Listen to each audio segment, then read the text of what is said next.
Welcome.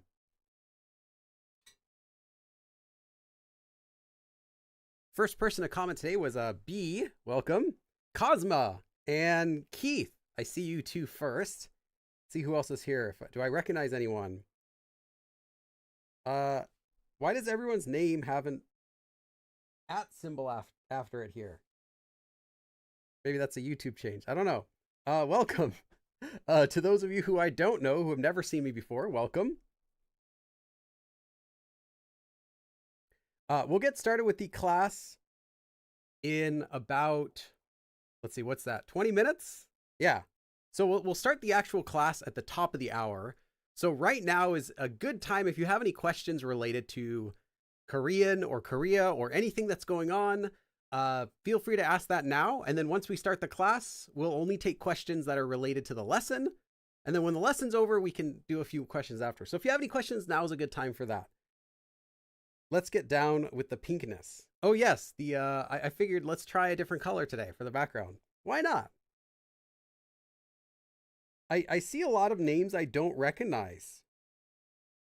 But I think that's must be a YouTube change where they're not showing the channel or something. Let's see here. Let me check really quick if there's other ones. I do see a few names I recognize. They're just in a different format. See if there's any that I really recognize here. Going down the list really quick. Mimi learns Korean. I've seen you before. Kat says PayPal. Oh, hold on. Let me check. Yeah, if I'm not recognizing your name, I really apologize. YouTube did some change with how they show channels. So I don't know what your name would normally be, but feel free to comment your original username and I'll try to say hi. Let me check 1 second. Hold on.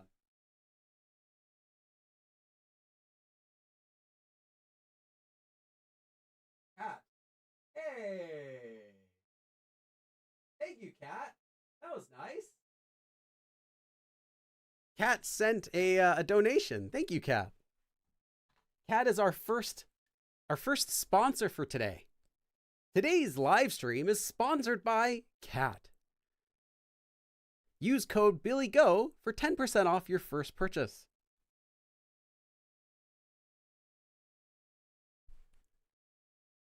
I don't know what you sell. But now you have to honor that coupon code because I said it. I don't want to get sued.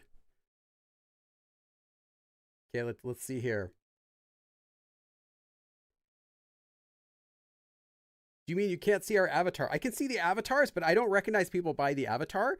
I recognize people by their names since the avatar is really tiny.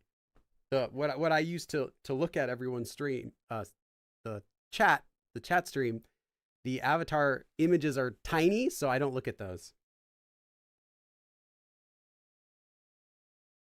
Hi, I'm Rose. Welcome. Kat says, yay, yes.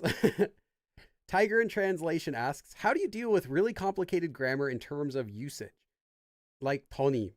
I feel like it has some specific use cases that's hard to understand. Yeah, when it comes to grammar that's tricky, I mean, I'd say most Korean grammar is tricky, just learning on the surface. Like if you learn how to use the topic marker, like you can learn the rules of using the topic marker or any particle pretty quick, but understanding like how it feels, when do you use it? And especially grammar forms that have like multiple uses. Like you said, Tony can have a couple uses as well. What helps the most is getting enough exposure to the language where you don't need to remember those rules in your head. You can study them. You'll learn about them. You can learn about them in my live classes or my books. And you write notes and you think, okay, I got it. Now let's move on. But then, a month goes on and you never actually expose yourself to the language. So then you forget those rules that you wrote down. You forget all your notes. So you go back and you're like, oh yeah, that's right. I remember. I'm good now. Meanwhile, you're forgetting other stuff too. The best way to deal with that is not just to keep listening to more and more of the same lessons, but you get the lesson, you take the notes, you make the notes easy to read so you can look back to them later. But it's that you actually go out and you get lots of listening practice and exposure. So that way, when you hear it used, you can recognize it. You're like, oh yeah, that's right. I did learn that. And you'll hear it a lot. the really common forms. Tony is really common. You'll hear it a lot. And you'll get the feel for when it's used. You'll hear it and you're like, hey, you know what? Seems like before they say it, what they say after Tony, it's always something like that surprised them or they weren't expecting. That's right. I remember learning that. But now you have that reinforcement from hearing it or, seeing it a lot.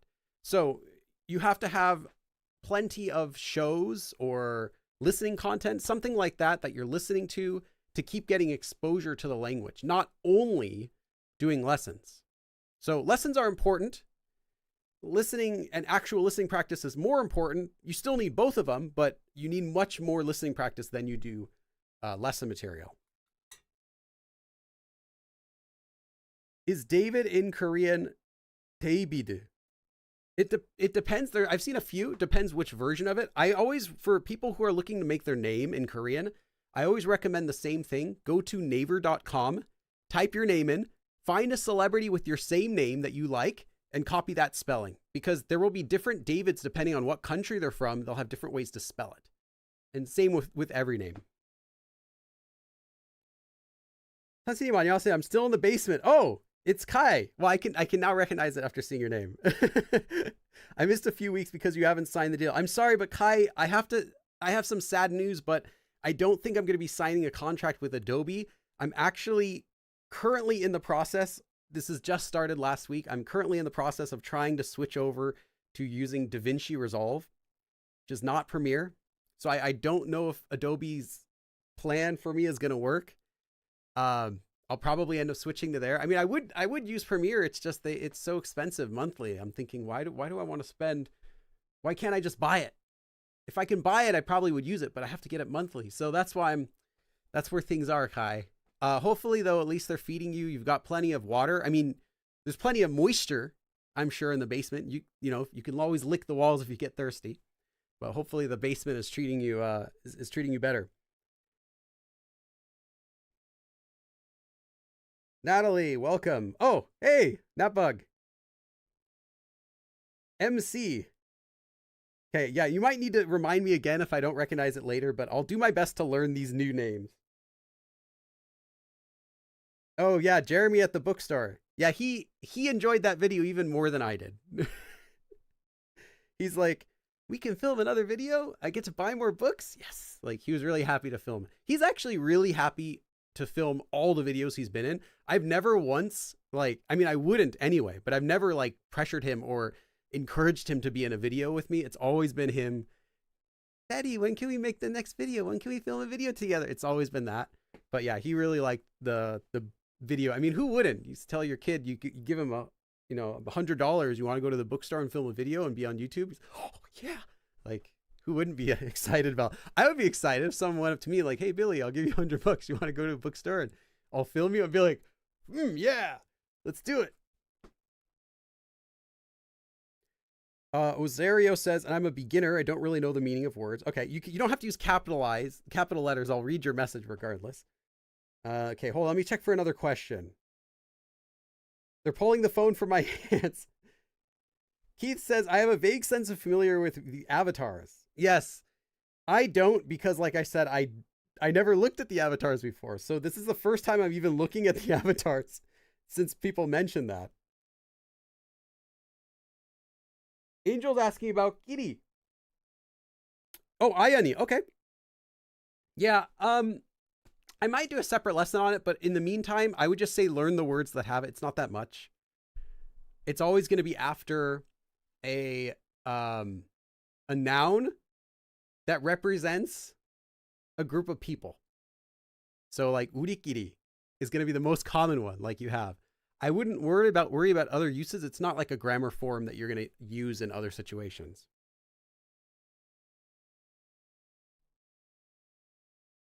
What's your favorite Korean word? I don't have a favorite Korean word. Every time people ask me that, I always just say like I'll just pick whatever word I feel like. But in reality, I don't really have a favorite Korean word. I don't know why I would have a favorite Korean word. It's like, if I ask you, what's your favorite English word? You'd have to think about it for a long time until you come to the conclusion that how do you have a favorite word in a language that you speak? I don't know. I mean, you could pick like you know, like some of those onomatopoeia words because they sound funny. Like, oh, I can pick chick chick poke poke, the sound of a train. But I don't really have a favorite word. All I have to do to get Billy in a video is offer $100 and a bookstore. I'm not that expensive, honestly. I mean, I'll do dabs for $1, you know. So $100. Oh my goodness. Can you read Hanja and should I learn it? Yes, although I have a different view on Hanja than you might hear other people say. I definitely think you need to know how to understand what the Hanja means, like reading it in the syllable form, written with the alphabet. Yeah, I think you should be able to recognize that there is a Hanja that has this sound and this meaning, and this is how it's used, and these are words it's used in. But I don't think the actual characters are very important, with exception of a few that you'll see used commonly, like numbers, days of the week, country initials, president last names of presidents. Some stuff like that you'll see used commonly in news if you're reading newspaper. Other Hanja, though, not really. I wouldn't worry about memorizing how to read and write it at all. I think that will benefit you if you're trying to go for like really, really high level academic Korean, but for regular speech, for fluency, no. But the sounds of them, yes, that'll help you. That'll help you out a lot. And I would always say, yeah, I mean, as soon as you have basic conversational ability, I would jump in and start adding at least some Hanja to your vocabulary. And I have lessons about Hanja. I mean, you can get books about it, but just the important thing is, again, you recognize that there is a character that has this sound in Korean and this meaning, and these are some words it's used in, and that will really help to expand your vocabulary. Yogi Jogi is my favorite, says Claire. Okay, Yogi Jogi kind of sounds fun. I used to like Agi Jagi when I was like a long time ago as well. It kind of has a similar type of feel. I do have a favorite English word. Let me guess, it's your name. Most people's favorite word in a language is going to be their own name. Shella says my favorite English word is supercalifragilisticexpialidocious. Yes. That's actually one of the songs. Okay, I'm going to give away one of my secrets. When you go to karaoke in Korea, if you go to a noraebang and you want to impress someone that you're with, if you go with a Korean, they want to hear you sing in English or whatever your native language is. If it's not English, they will be more impressed. They will be really impressed with you singing in your own language. I mean, if you sing in Korean, that's cool. But I used to think like, oh, if I'm going to karaoke, I should probably try to sing in Korean. They'd probably appreciate that. They don't really care. They just want to hear singing. And it's cool for them to get to hear something they wouldn't get to normally hear, which is someone singing in another language. So I would always sing Supercalifragilisticexpialidocious because it's one of the songs they have in both karaoke systems. Like there are two major karaoke systems in Korea, although mostly now it's just TJ. But there are two different systems and they both contain that song. And it's a really good way to show off your singing, even if you're not a good singer, because there's no way a Korean could sing that song. So it's kind of like, it's like rapping, right? If you rap and someone's like, wow, that's really cool. I didn't know you could rap. Wow, you're such a good singer. It's like rapping to them because there's no way they could pronounce that song in Korean. And it's funny, if you pick that song, you'll see above the lyrics is the Hangul version of the Supercalifragilisticexpialidocious song. There's no way you could read that in Hangul. So it's a song that they could never sing unless they obviously grew up outside of Korea or something like that. But yeah, it's just a fun song I like to sing because it's one way of just showing off my Americanness, right? My native English speakerness. But yeah, it's a fun song. And then other Disney songs also are very popular, I've found. Okay, let me check a couple other comments.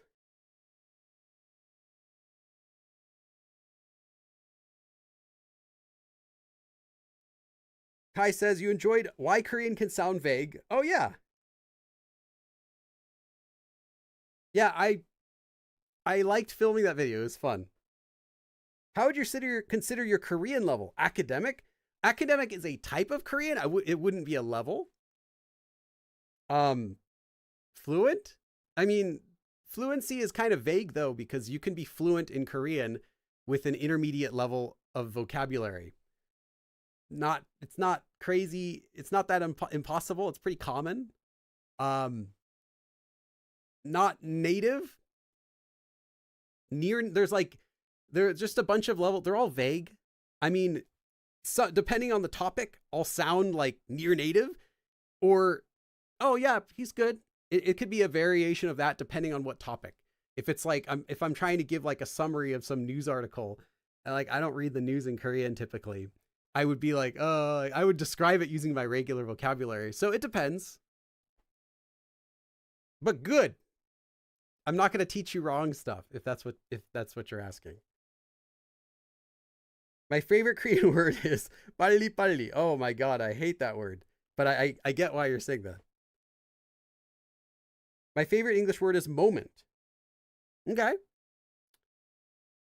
I did karaoke with Chinese singing in Spanish and French, and they didn't care. 있지 없지. Okay. Take us to a 노래방. Yeah, I wanted to actually do a 노래방 live stream, but the issue is with copyright on YouTube, the video would either get taken down or it would get claimed or the music would get blocked. And all of those outcomes are not fun. So I could then say, well, let's just do the stream on my Twitch account. I never use Twitch, but I could say, oh, let's just do it on my Twitch account. So I thought about that. The problem is then it would be like a special stream. Like I would make an announcement for it. Hey, I'm going to go live on here. And then whoever just happens to show up will get a karaoke stream. Or next time we do a meetup in Korea, what if we all went out to like a 노래방, like a classic room 노래방, one of the rooms that, would fit like 10, 15 people in it. I don't know. That could be fun. Used to hate 좋아해요. Kinner asks, is Jeremy's Korean better than yours? No. Jeremy's Korean, he knows some things I don't know though, because he's learning it as a bilingual speaker. He's not like studying it because he's too young. He can't do studying. He's learning it through lots of input, lots of practice, and lots of encouraging to use it. So for him, he knows some expressions and words that I don't know. And he's interested in different things than I am. So he'll sometimes use words like science words or his history words. He likes history as well, that I've never heard before. And then he'll explain it to me. I'm like, oh, okay. So, but then is his grammar better than mine? No, he'll make some grammar mistakes just like a kid would. So in some ways, yeah, he's better. In other ways, not really. He has better intonation than me sometimes though, because like I said, he's learning it as his second language, but Gun, the fabric of our life. Lexka says any syllable that includes war. I guess it could be. Why do you hate 빨리 빨리? Yeah. I'm joking because the Korean culture sometimes is like, the culture is about 빨리 빨리, like just get it done as quick as you can.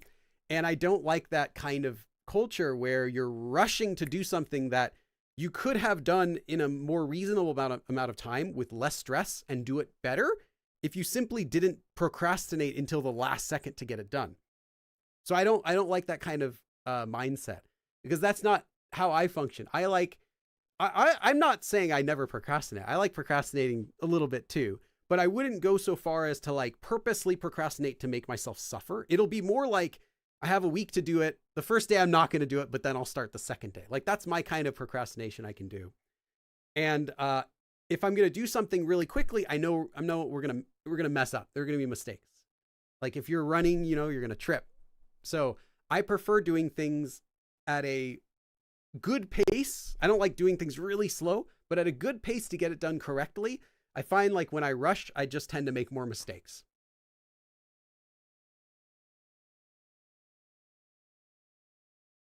Rough just in terms of fitting all those lines into one little block. Do you have a favorite Korean song?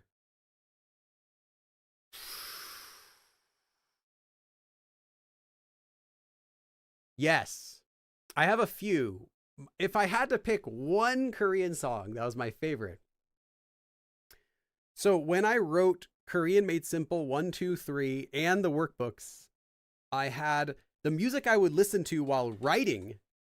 It was different than the music I would listen to when formatting a book. But when writing a book, I always listened to the Korean hip hop artist. I guess he's hip hop. I actually don't really know. I think it's hip hop. Artist named Primary. He's just he wears like a cardboard box over his head. I mean, it's not really out of the ordinary compared to what people wear on their heads and whatever. But anyway, in one of his, so I listened to all of his albums. I have like 5 of his albums, I think, on CD, and I ripped them to my computer and I listened to them on repeat. So when I'm writing, just because it's like background music. And one of the tracks in there called Mannequin, you can find it. It's not like a secret. That probably is my favorite track on all of his albums. And I listened to that like, I don't know, maybe dozens of hundreds of times, I'm sure, over the course of writing all my books. And yeah, I'd probably pick that. If you want me to pick a song that's more well-known, I would say 무조건. 무조건 is a trot song, and everyone knows it in Korea. I've never met a single person who doesn't know this song. And it's also one of my favorite Korean songs to sing, and I probably would pick that. Billy, is there grammar form in Korean that you dislike? Did I dislike any grammar form in Korean? I don't have a grammar form I dislike because they didn't do anything to me. They're just there. If I don't like it, then I just don't use it, but I don't necessarily dislike any grammar form. Okay, we'll get started in just a couple minutes. See if there's any other last minute questions. Billy, could you tell us what kind of racism you experienced in early 2000s? So I am not the best person to ask about this because I am white. I'm an American, and I look like kind of what many Koreans might think a foreigner looks like in a movie or a TV show. People would compare me to other celebrities, even though I do not think I look like any celebrities. I'm just letting you know. People will compare you to what they think you look, who you think they look the most like. So I would get comparisons to like, oh, this celebrity. I'm like, okay. So I didn't really have to deal with that, but it wasn't like so much, there wasn't really so much like racism. It wasn't like, oh, you're white, you can't do this. No whites in here. There's nothing like that in Korea. It's more just, oh, you're a foreigner. I'm sorry, we don't have any spots in the restaurant today. Not because of me being white at all. It's not that kind of racism. It's just because they are afraid that they'd have to use English. And most of these situations where it started off as feeling like I was being discriminated against for my race, whatever, it really was just they're scared of speaking English. And then when you speak Korean to them and show them like, oh no, it's no problem, then they'd be like, oh, okay, yeah, this way, sure, go ahead. That's what I think happens a lot of times. But there is racism in Korea, but it would be more than a minute left. I only have a minute left. It would be more than a minute to talk about it. It would need to be a whole separate video. But yes, there definitely is in Korea, but it's not like the kind you'll get in the US. It's different for that. But yeah. Let me check really quick. Yeah, primary is if primary you're out there watching, you're learning Korean, maybe. I don't know, you're already Korean. Big fan. At least I don't know what he's doing right now. All the stuff I have from him is at least a few years old. But yeah. Okay, let me see. Oh, Ad Astra. Wow. Thank you. Did you hear us just talking about how someone could easily bribe me $100 and I'll film a video with them? We'll get karaoke. We'll go do karaoke in Korea. If you're in Korea next summer, we'll do 코인 노래방. Me and you. I'll sing you 무조건 in Korean and supercalifragilisticexpialidocious in English. A few other songs. Thank you so much.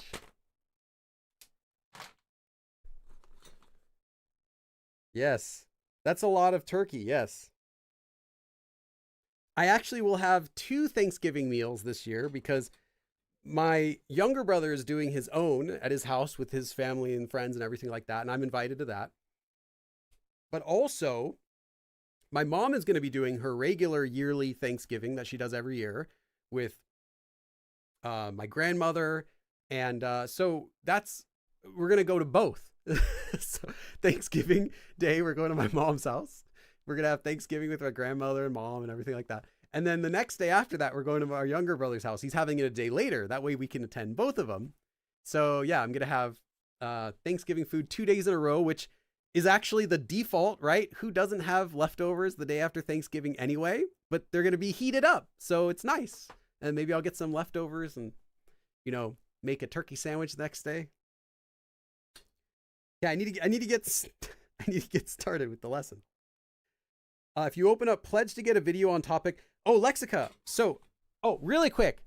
You should know how to use ko, at least how to conjugate it, ko to say and you should know how to use the verb Anida to not be before we start the lesson. I'm going to start writing stuff up, but yeah, Lexico, I actually used to when I first started my Patreon page. So like back in 2016, I think, or 2015, and I first started Patreon. One of the tiers, I think it was the $5 tier or something. It was like you can make any requests for a video topic that you want, and I'll make a video about it if I don't already. And Patreon, I was so new at doing Patreon, I never promoted it. I thought that if I just start a Patreon page, everyone's going to follow it. Like, of course, I got 10,000 followers on YouTube. They're just going to fill up my Patreon page. There's going to be 10,000 Patreon members. So I thought that if I just open up a Patreon page that it'll be successful and people will want that. Nobody got that tier. And a couple people who did eventually, no one asked me for any questions. So I was thinking, oh, that's nice. They're just supporting me to support me because they want me to do well. They weren't supporting me just to get video topics. And by now I've done topics about everything. So, I mean, feel free to make a suggestion. I probably have already made a video about it. Kai, thank you, Kai. It's nice to have you back here. It's nice they let you out of the basement every now and again. Oh yeah, I have to do the thing I talked about. So everyone who donates, regardless of the value, everyone who donates, your name will get bigger and bigger. I don't know if I can keep doing this, but we'll try it.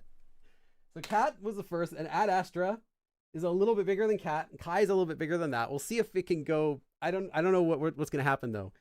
I might run out of space. Okay, so I got to get started with the lesson.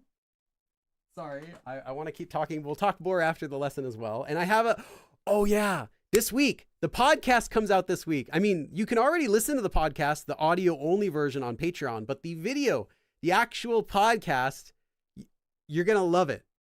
I promise you're going to like it. It's cool. Even I liked watching it while editing it, and that's rare. I normally don't watch my own videos when I'm editing. But okay, that's going to come out this week. On Thanksgiving, you'll get the first episode. You get 3 episodes in a row, one per week. And then I think they'll be bi-weekly after that. But I want to get 3 out right away. Okay, so let's get into our lesson for today.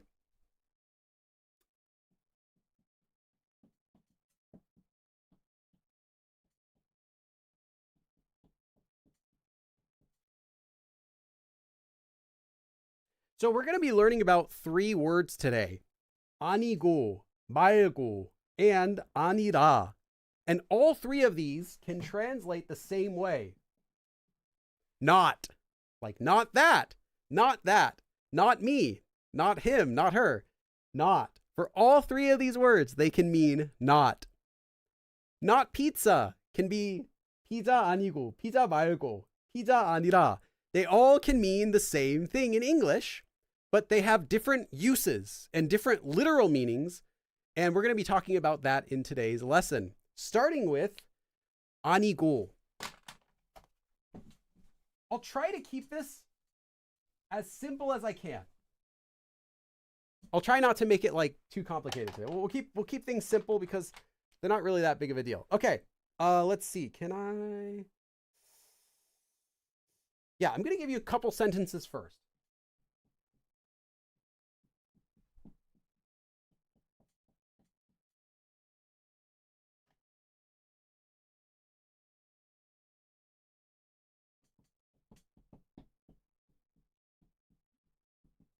Okay, 케이크가 아니고 떡이에요. So cake is just cake. 떡 is rice cake. So it's not cake.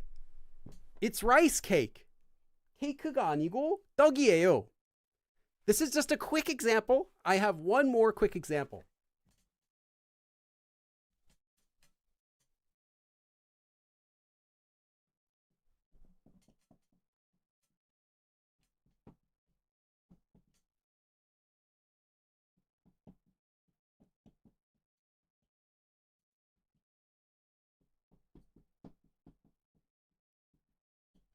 이 가방. So this bag. 이 가방 말고. So not this bag. 저 가방. That bag over there. 저 가방을 주세요. So not this bag, but give me that bag. So give me that bag, not this bag. 이 가방 말고 저 가방을 주세요. So I just wanted to show you really quickly how they can both mean not.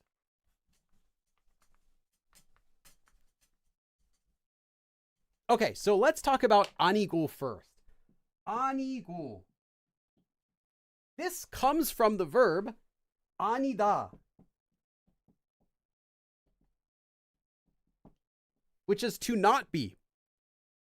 In fact, a little unknown fact is that Anida is actually literally just an plus ida.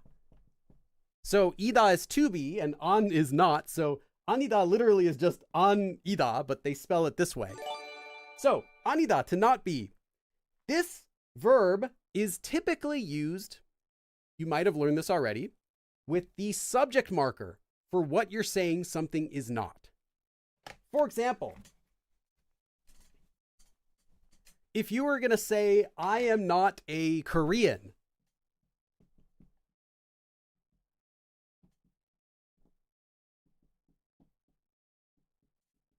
you would attach a subject marker after, in this case, 한국인, or maybe 한국 사람. 한국인이 아니에요. 한국인이 아니에요. So you wouldn't just say 한국인 아니에요. You could say that, but it's common to add the marker 이 or 가 after the noun. Oh, I got another donation. Lexica. Minute 7 is feeling thankful for Billy's great videos. Thank you, Lexica.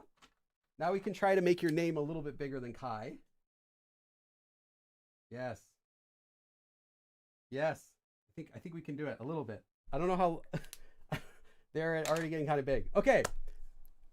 Let me check the chat really quick. Okay. So most of the time, again, you'll use the subject marker when you're using Anida. And the same goes for using Anigu. So Anigu, again, is from Anida. It's also combined with the ending 고. So Anigu comes from Anida plus the ending 고. To add that, all you do is you remove the verb stem and you attach 고, and you get Anigu. So that's literally what it is, and that is practically what it is too. That's what it is.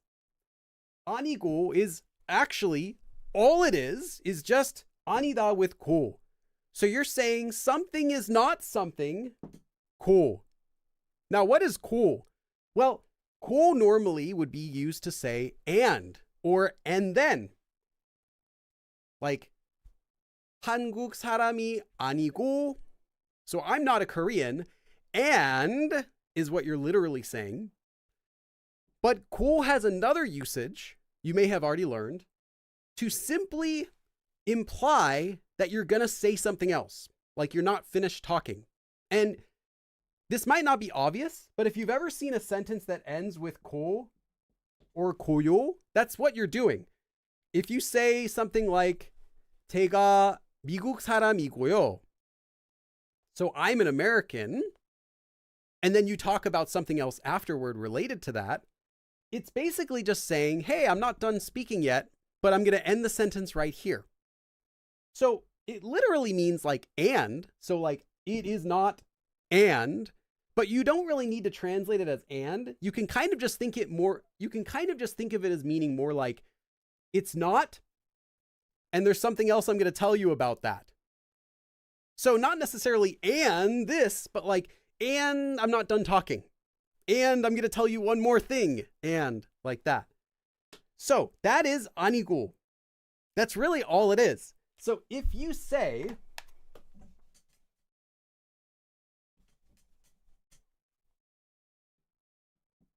so if you make a sentence that's A, Anigu, B, what you're saying is, it is not A, right? Literally, that's all you're saying. There's no magic to it. It is not A, and I'm going to tell you something else, B. In that way, Anigu means not. So basically, it's not A, and I'm also going to say B. So that could be like, it's not A, it's B. Or it could be like, hey, that's wrong. It's not A.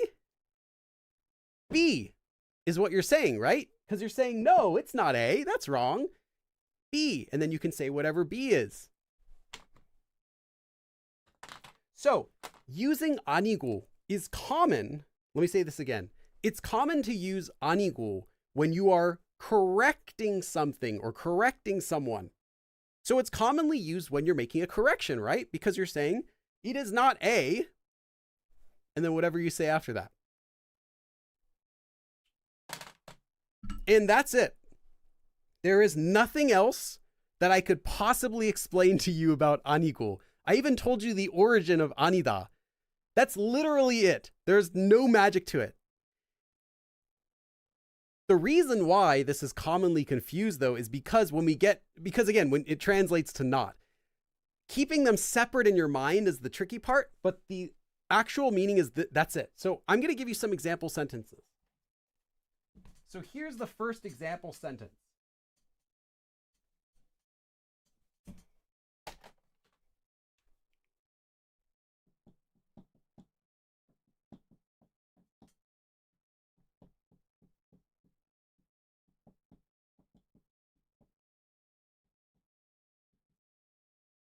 Okay, I'm going to check the chat for a second after I wrote this.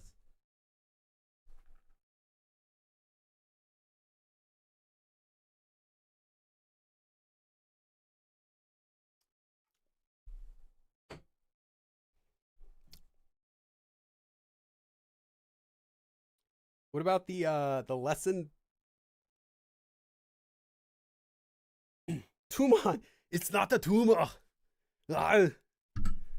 Yes. Exactly. Put the cookie down.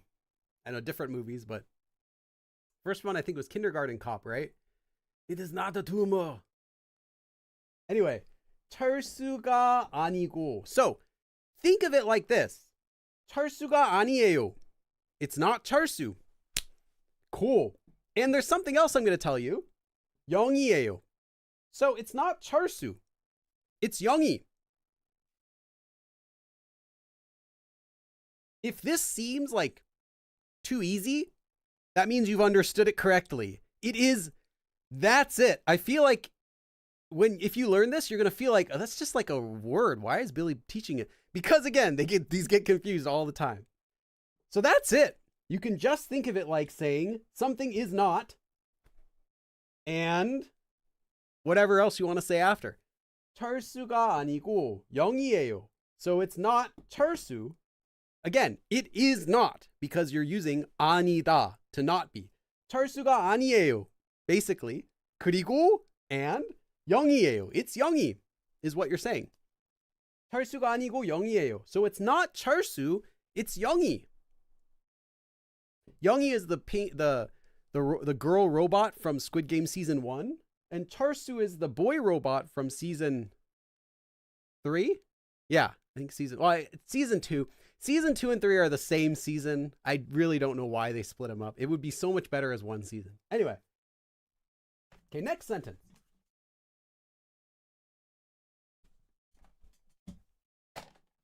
I want this to be stupid easy for you. That you're like, why is Billy even teaching this form? Okay. Hopefully you feel like that about this so far.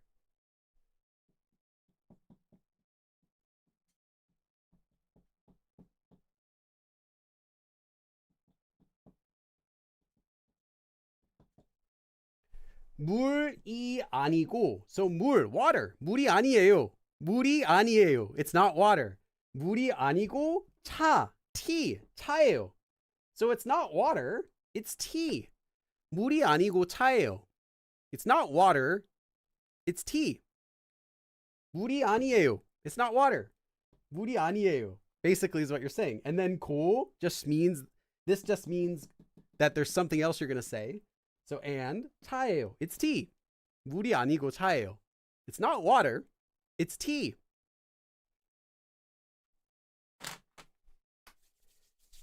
Okay, let me check the chat real quick.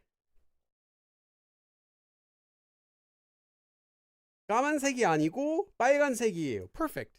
So it's not black, it's red. There you go. Kinner asks, is your Korean good enough to teach you advanced levels? Yeah, of course. Last week's class was advanced. I like teaching every level.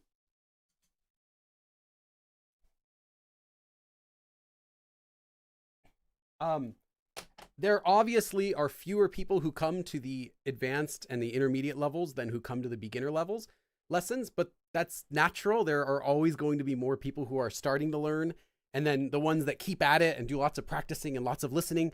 It's never going to be 100%. So it has to always, become a pyramid, and there are fewer people at the top.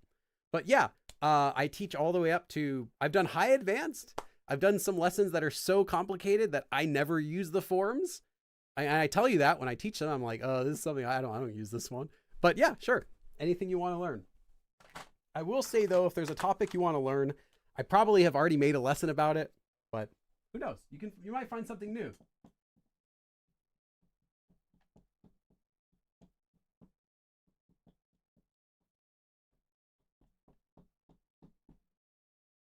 How could we finish this sentence? 이건, so this thing, 이것은 진짜 그림. 진짜 means real. It also means really, but it's a word that can be used to mean authentic. 진짜 그림. 그림 is a drawing, so 진짜 그림이 아니고. So it's not a real drawing. How would you finish the sentence? Give me one thing you can finish this sentence with. You can write the whole sentence in chat, or you can write just the thing you'd use to finish it.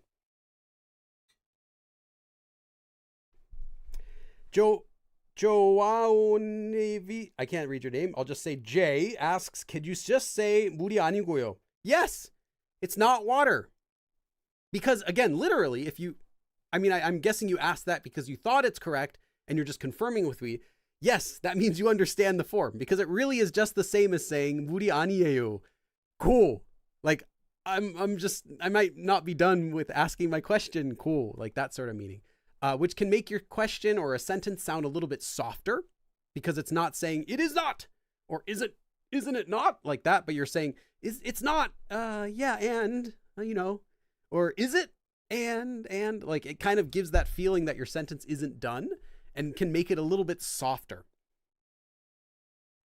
Yeah. 사진이다. Lexica, AI예요. Yeah. AI잖아요. Yeah, Keith says. For anyone curious, I haven't used like generative AI for the coming podcast. I do mention that at the very end though. But yeah. I'm not anti it for some cases, but I think for like art stuff, it's just so bad. I don't know. And for teaching too, it's just bad. So yeah, some ways I think it's pretty dumb. But anyway, 이건, let's see if anyone else has any ones. 사진이에요.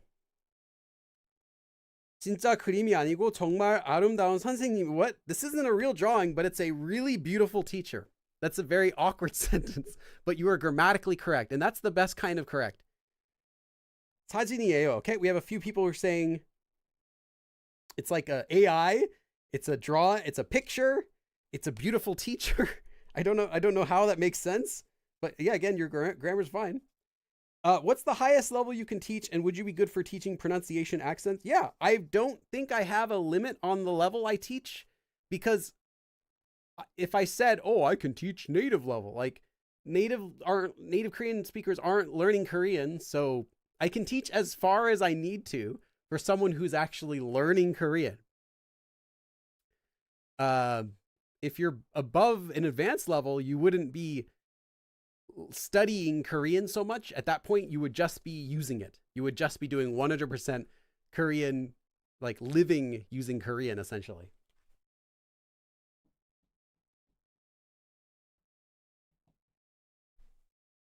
Yeah, we could have this. 이건. So this thing, 이것은, 이건, 진짜, a real, authentic 그림, drawing. 진짜 그림이 아니고. So, 그림이 아니에요. So this is not a real drawing. 진짜 그림이 아니에요. 아니고 and AI예요. It's AI. 이건 진짜 그림이 아니고 AI예요. So this is not a real drawing. It's AI. Or this is AI, not a real drawing.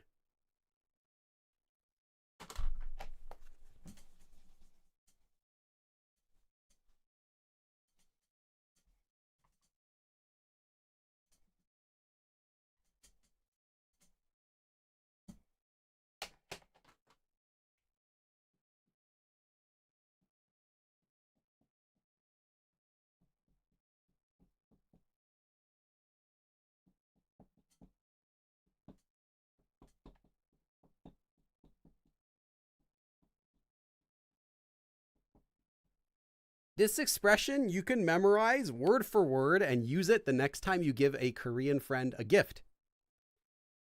별건, 별것, 별것은. So this is short from 별것은. 별것 means something that's nothing special. 별건 아니고. So you can think of this as 별건 아니에요. It's nothing special. What is it? It is 작은 선물, a small gift. 작은 선물이에요. 별건 아니고 작은 선물이에요. So, it's nothing special, it's just a small gift, is what this means. So if you give someone a gift, it's important in Korean culture to be kind of humble. So you don't easily accept praise. You don't easily accept thanks. It's better to be like, oh no, it's no problem, it's okay. Or, oh no, I don't speak Korean very well. And when you give someone a gift, they're going to say, thank you. Oh, thank you so much. But if you just said, nah, it's kind of a little bit like boasting. Like you're just saying, oh yeah, of course, I'm the best, like that. And it's better to say something a little more humble if you give someone a gift. Like, oh no, it's nothing special, it's just a little gift. Like that. And then you give them like season pass tickets to their favorite show or something like that. You give them something they've always wanted. So this is what you would say if you get someone a nice gift and you don't want them to feel like guilty about that. 별건 아니고 작은 선물이에요. So it's nothing special, but it's a small gift.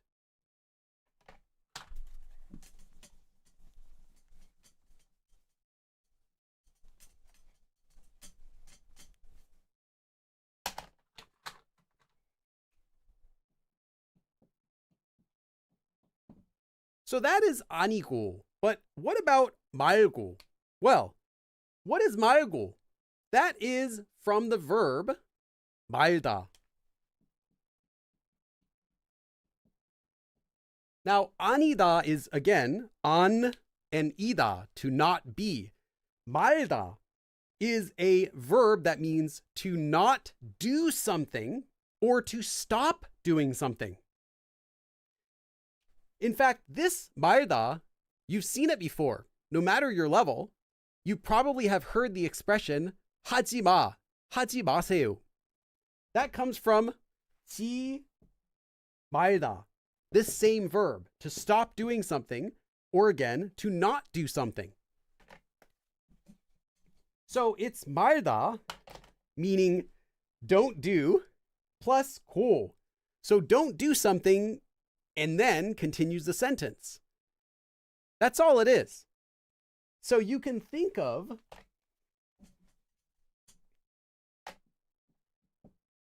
A 말고 B as literally meaning don't do A or stop doing A and then whatever comes after that, B.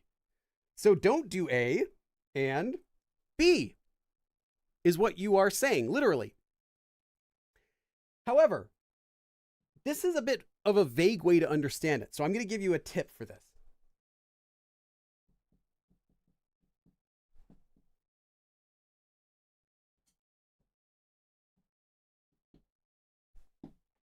Let me put these quotations over here. This is kind of like saying, no, stop, ignore A, forget about A, right? You're saying don't do it, just ignore it, forget about it. And, cool, B. That's what you're saying when you use Malgo. When you translate this, it'll also translate it as not. But the usage for this is very different. So, because it means like don't do A or ignore A, this form is used when you are often like choosing something. Because you're saying like, wait, no, not A. So it kind of has that nuance that you're picking or choosing something, right? Again, you're saying don't do A, ignore that, forget about that. Wait, A, no, A over there, stop that. Okay, B. So yeah, it's used often when you're choosing something, and you could also kind of think of it as meaning like almost instead of, because you're saying not that, let's focus on this instead, is kind of what you're saying. But again, it'll also translate as not.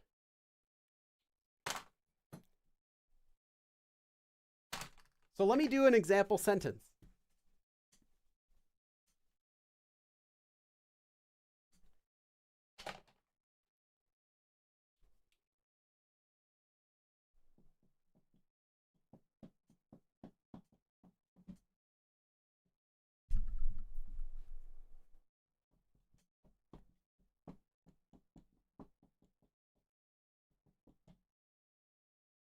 If you had this sentence, 돼지 고기, pork, literally 돼지 is pig, 고기 is meat, so pig meat. 소고기, 소 means cow, so beef. 돼지고기 blank, 소고기 주세요. So you want to tell the person at the counter, please give me beef, not pork. Which word would you put in there? Would you put in Anigu, or would you put in Malgo? And why?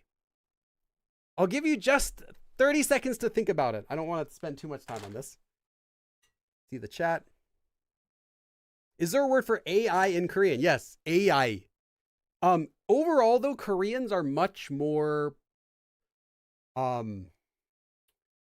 Koreans like AI much more than the average American.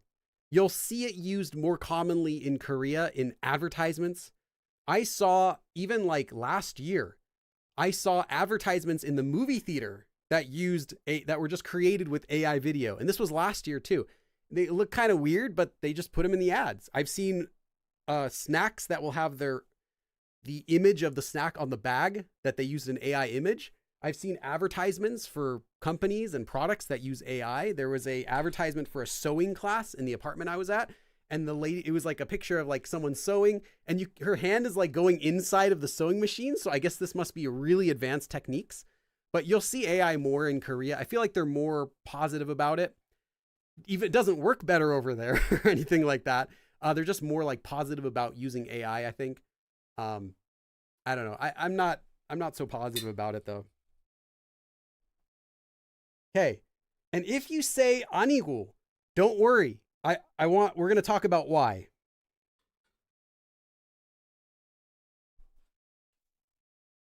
Kainor says, grade your Korean accent. Good. Okay. So here's the sentence. 돼지고기 something, 소고기 주세요. So please give me 소고기, beef, not 돼지고기, not pork. So what are we saying here? Let's just put in Anigu first to see what it looks like. 돼지고기 아니에요. Basically is what you're saying, right? 소고기 주세요. So grammatically, this makes sense. You're saying 돼지고기 아니에요. It is not pork. 소고기 주세요. Give me beef is what you're saying. So please give me beef. It's not pork is what you're saying, which what? Grammatically, it makes sense, but it's really awkward. But that's not what you're saying when you're telling someone, give you beef, not pork. That's not what you wanted to say. What you wanted to say was this. 돼지고기 말고. So stop with the 돼지고기, basically. Literally, you're saying that. Ignore that. Give me beef. So, please give me beef, not pork. Because again, 말고. It's like, forget about that. Ignore that. So ignore whatever is before this. And instead, do what's after, is what you're saying when you use 말고. 돼지고기 말고 소고기 주세요. So please give me beef, not pork. Or literally, stop with the pork. Give me beef.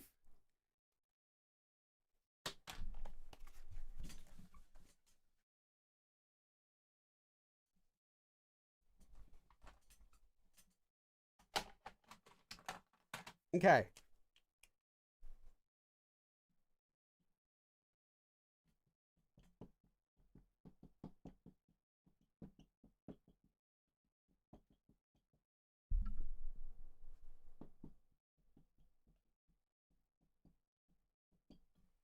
나 something 다른 사람한테 물어봐.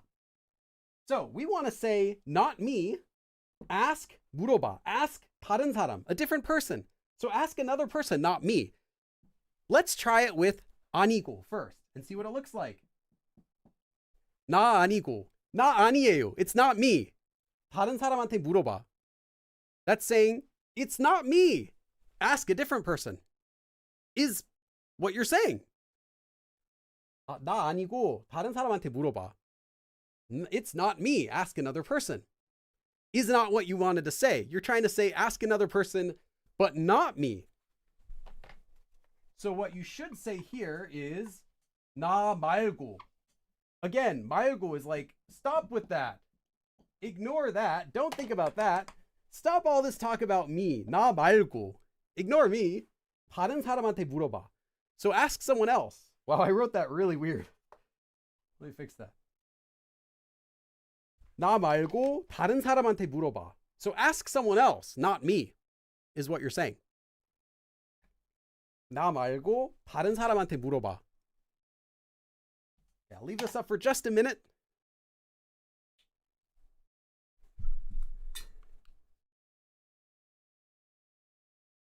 Malgo is a don't do. And yes.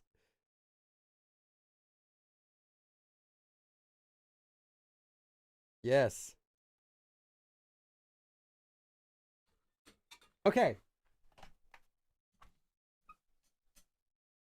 Hopefully this is already kind of making sense, and you can see why they both translate as not, but have completely different uses. Okay, next sentence. I mean, you already know what's going to go in here because we're doing the section on Malgo, but I'll still give it anyway.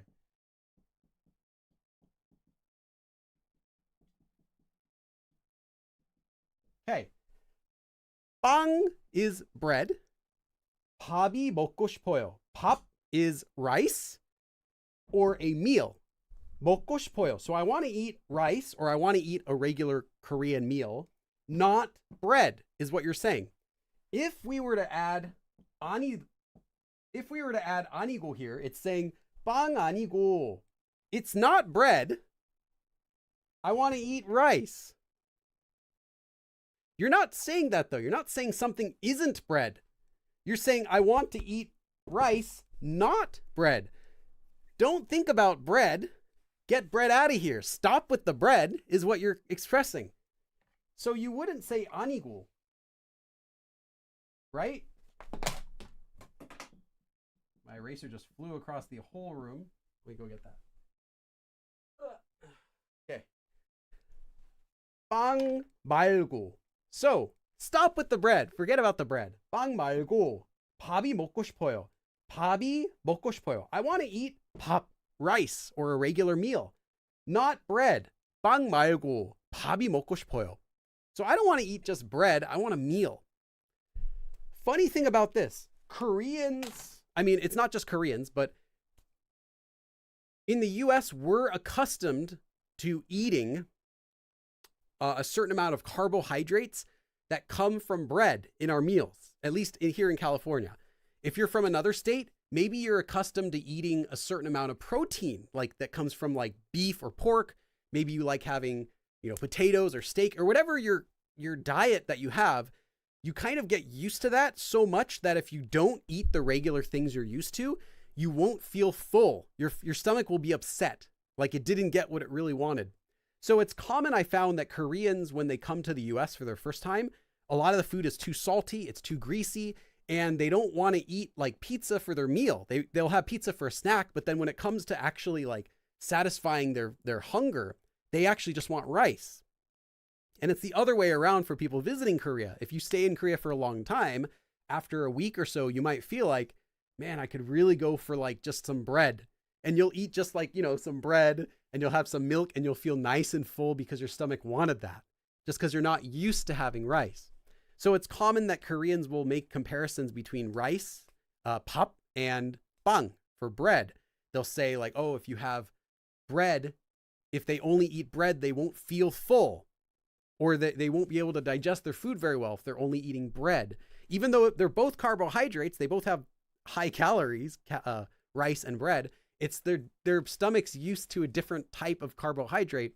So yeah, it's common that I know in Korea that Koreans will say they want to eat pap, even if you just had like bang. Like if you go out and you eat cake and you had like some toast with butter and you had some like a salad and you feel nice and full, and the Korean you're with will be like, oh, I'm still kind of hungry.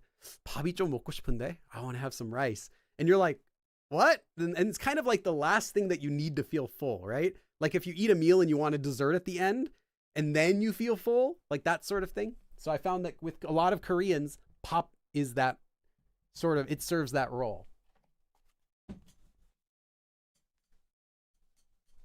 Now, I don't know what other countries would feel the same way. Maybe other countries that have like rice as their staple for their meal might feel kind of the same way.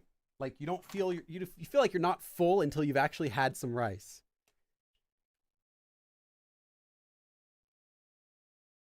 Okay. Let's see.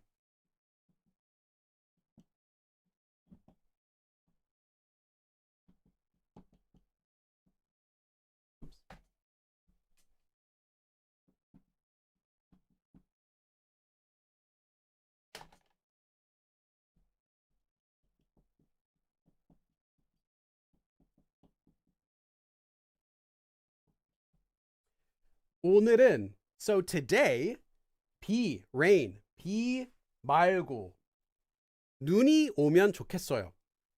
Literally, 눈이 is snow, so 눈, 비 오면, if snow comes, literally, so if it snows, 좋겠어요. It would be good if it snows, literally, but that's how you say I hope it snows, not rains. 비 말고. So 말고, again, is like, forget the rain. Stop with the rain stuff. 눈이 오면 좋겠어요. I wish it would rain. I hope it rains. Sorry. I wish it would snow. Not rain today. 오늘은 비 말고 눈이 오면 좋겠어요. If you were to say 비 아니고, that's like saying 오늘은 비 아니에요. It's not rain today. I hope it snows. Which this sentence you can clearly see why that makes no sense. 오늘은 비 아니에요. It's not rain today. 눈이 오면 좋겠어요. Oh, I hope it snows, which is completely wrong. It's not what you wanted to say at all. You wanted to say not rain. Forget about the rain. Stop with the rain. I wish it snowed today, not rained. 오늘은 비 말고 눈이 오면 좋겠어요. 눈이 오면 좋겠어요. So I wish it snowed today, not rained. Okay, I'll leave that up for just a minute, and then we have our next form to go into. This lesson's going pretty fast, though. I feel like you're getting it, right? You're kind of getting it.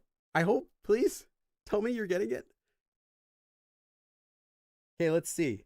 말고 just cancels the previous. Yeah, 대신 offers an alternative. That's a very good way to explain it. Yeah, because this does not mean like instead of. Really, I mean, you could translate it as I wish it snowed instead of rains. But you're not saying the rain exists. You're saying forget about it. So yeah, you're actually canceling it out. It's called dopamine, food high. B says Vietnamese loves rice. I'm sure it might be the same way for like all the countries in that entire area where they all feel the same way. Like you got to get some rice so you feel full. Whereas for me, I'm the other way. Like I have to have, not have to, but when I first went to Korea, I was like, I have to have some like bread, something like that before I would actually feel like I'm full. And yeah, I have separate lessons about Teishine. I have lessons about it. I have book lessons about it. I have a live stream about it. So check out any of those. But I'd say it's okay to think of it like instead of. Just don't translate it as instead of. I mean, you can translate that way, but don't actually know that it doesn't actually mean that.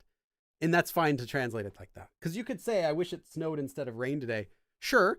But literally, it's not saying instead of. You're not like taking one thing for the other. You actually are getting rid of this one option. For me, it's potatoes. You like to boil them, mash them, stick them in a stew. I had potatoes for lunch. I had baked potatoes.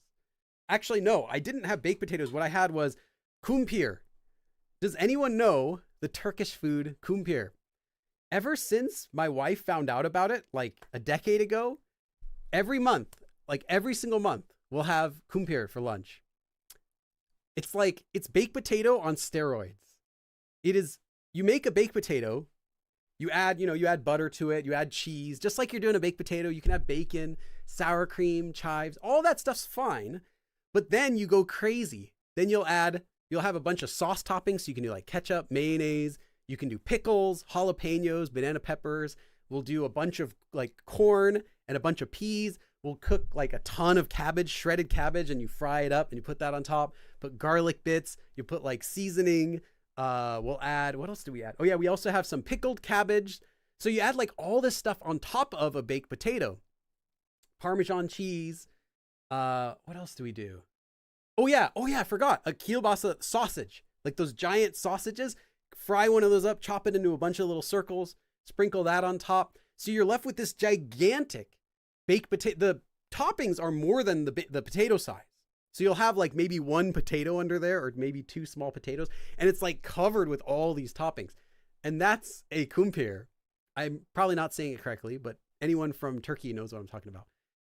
And yeah, I've had one of those, like we'll have at least once a month. This month we had two times because we bought a big bag of potatoes. They're on sale.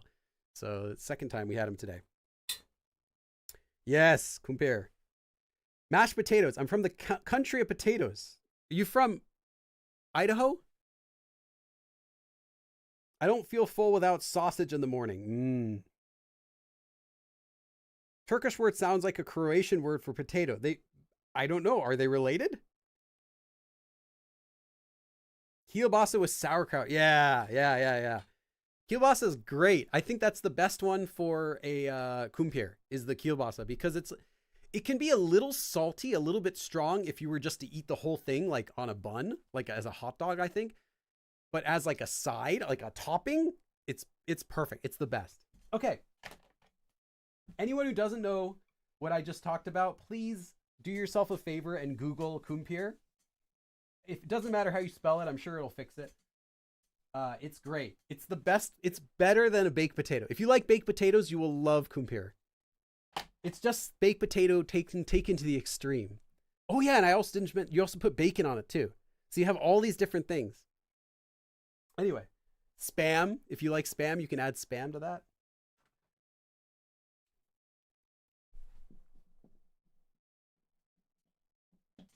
Let's talk about the third and final way to say not, using the word Anida, not Anigu. This one, though, also comes from Anida.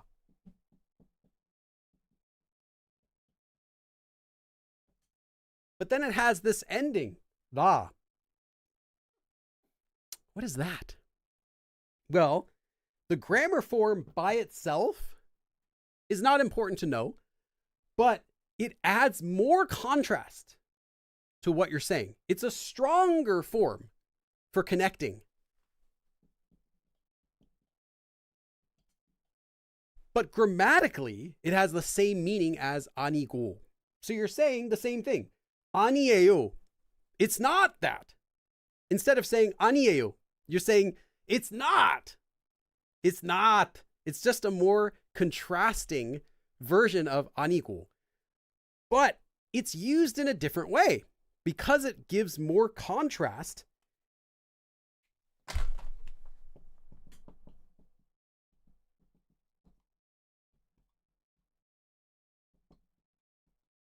It tends to get used more often when you're explaining something to someone else, when you're correcting them about something. Because let's think about this in terms of English. Okay, grammatically, they're pretty similar, Anigu and Anida. But nuance-wise, this has more contrast. So let's put that into English. Let's give you an example. I am not a Korean person. I am an American person. So if you were to say this in English, I'm not a Korean. I'm an American. That's pretty straightforward. I am not. You could just use 아니고. But what if you wanted to say, I'm not a Korean, I'm an American? The nuance in English, not the nuance, the intonation in English, we do not put it on the same words that they do in Korean. Korean does not use the same type of intonation we have in English. But if you wanted to add that emphasis, like not just saying, I am not Korean, I am an American. You're not saying that. You're saying, I'm not Korean. You're making it more contrasty. I'm American, not Korean. So you have that not, that more contrasting not is more useful for when you're explaining something or correcting someone. It's not a drama, it's a movie. You're not saying it is not a drama, it is a movie. You're not saying that. You're saying it's not a drama. Like you're adding that extra contrast, that extra nuance of correcting someone, or if you're not correcting them, just providing that explanation. Like, hey, it's not a drama, actually, it's a movie. Notice my voice is like doing that. You can't do that in Korean. You can't say like, 드라마가 아니고 영화예요. You can't do that in Korean. So the only way to add that sort of nuance, that sort of intonation in Korean is with different grammar forms. And that's what this one does. It gives that extra boost when you're correcting someone or when you're explaining something. So I'm going to give you a couple of examples.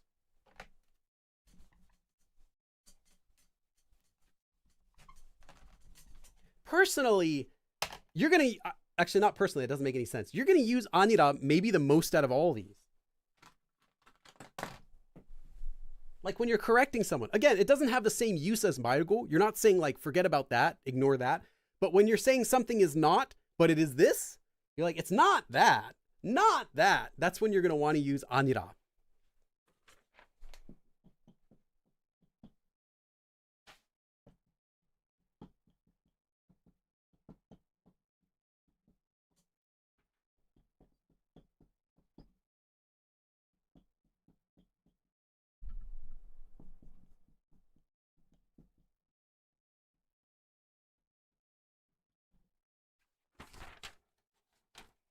저는 한국 사람이 아니라. So let's look at this grammatically. 한국 사람이 아니에요. So I'm not a Korean. 미국 사람이에요. I'm an American. But now we're changing it to 아니라. So again, it's more contrast. So I'm not, just crossed it out. So I'm not a Korean, I'm an American. So if you add more contrast to the sentence in English, instead of saying, I am not a Korean, I am an American, now you're saying, I'm not a Korean, I'm an American. That's it. That's all you're doing. But because of that extra contrast, this is more useful when you're correcting someone or you're trying to explain something like that. Like, no, listen here. I'm not a Korean, I'm an American. 저는 한국 사람이 아니라 미국 사람이에요. I'm not a Korean, I'm an American. Like that. So this one's very useful because it adds that extra contrast that you don't get with the form 아니고, which again, 아니고 is literally just it is not, or I am not, and something else. Like we had, it's not 철수, it's 영이. That's all we had. But if you were to say 철수가 아니라 영이에요, you're not saying anymore it's not 철수, it is 영이. Now you're saying it's not 철수, it's 영이. That's the nuance difference you get by using 아니라. And a lot of times, maybe most of the time, this is the nuance that you're going to want when you're correcting someone like that. It's not water. 물이 아니라 차예요. It's not water, it's tea. But you could say, 물이 아니고 차예요. Like, this is not water, but it is tea. Like, you're just explaining something kind of like default. 이건 진짜 그림이 아니고 AI예요. So this is not a real drawing, but it's AI. 이건 진짜 그림이 아니라 AI예요. So this is not a real drawing, it's AI. It's just a nuance difference, but that nuance difference is very important.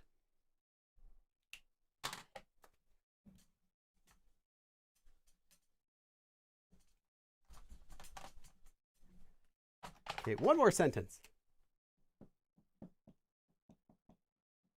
Oops, I ran out of space. Writing 3 syllables.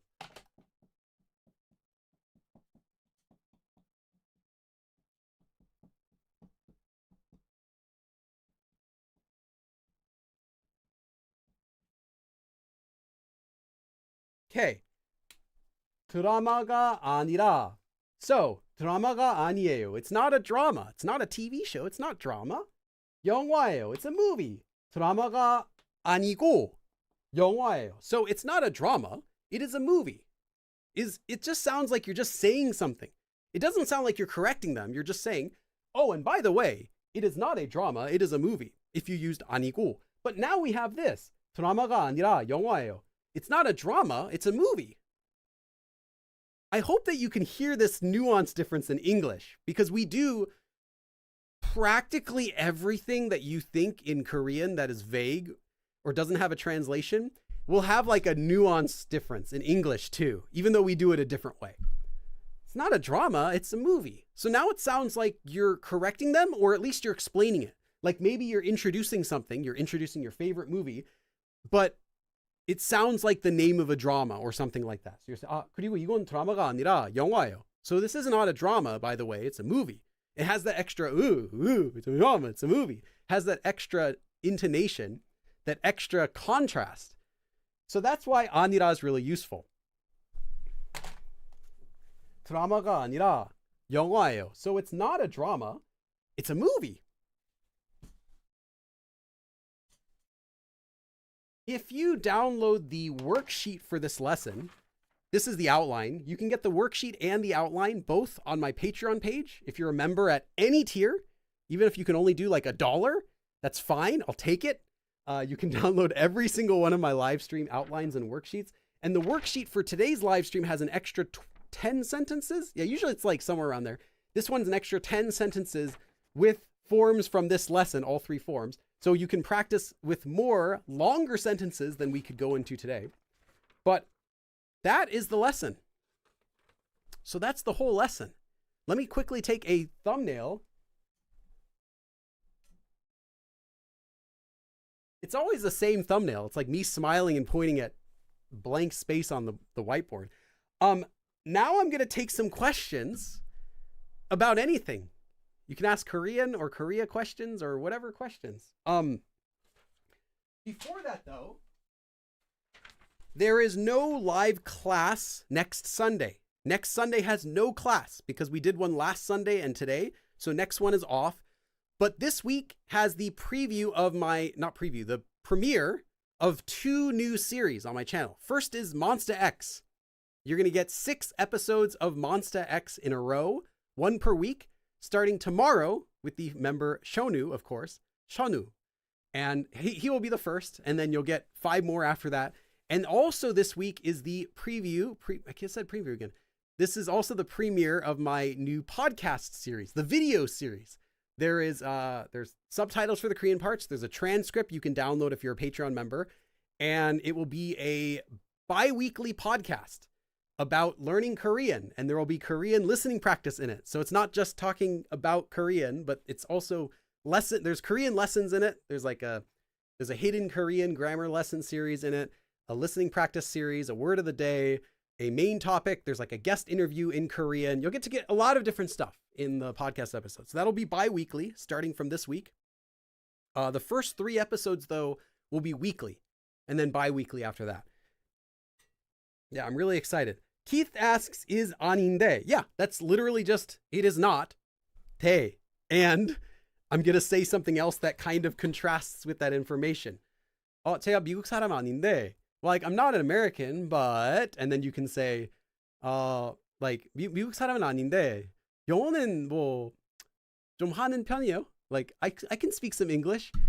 Like, I'm not an American, I'm not an American, but I can speak some English. So 아닌데 is literally just Anida with the te form stuck to the end, which is, again, it's kind of, imagine that you have one piece of information on one hand, and then you're doing this with the other piece of information. So most of the time that'll translate as but. It can, though, translate as and sometimes. Like, 김치는, or 김치가 맛있는데 매워요. Like, yeah, kimchi tastes good, but it's spicy. Or it tastes good and it's spicy. It's just kind of comparing that two sides is what the te form does. Oh, Lexica, thank you. In honor of the podcast debut, I'm so excited. I have, hold on, Lexica, I gotta put your name bigger now. Now that the lesson's over, I can safely make it larger. I've already finished the first 2 episodes. And yeah, I enjoy it. I think it's cool. And if I were learning Korean, I would listen to it as like an extra resource. Now, it's not like a full language lessons, like a curriculum or something like that, but like as extra listening practice. I did make sure, like, one of my priorities is that the podcast is also useful as actual Korean studying and not just for listening to people talk about stuff. So you'll get actual Korean listening practice from the podcast, and you'll learn stuff. So that's kind of my thing, is it's still, at its core, it's still meant to be for Korean learners, not just about learning Korean, if that makes sense. Yeah, Monster X as well. I had fun with that. But fun making those videos. That was like, oh goodness, that was good 3.5 weeks of research.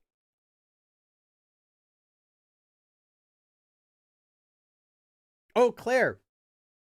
So it's just saying, like, I would believe you if you said if a person made this instead of a monkey. It's just saying, like, it's really bad.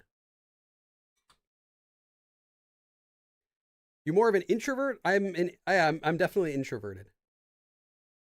Speaking of kimchi, I didn't really like what I tried in my hometown, but it's amazing in Korea. What, do you have a favorite kind of kimchi? I'm going to tell you the craziest type of kimchi that I know.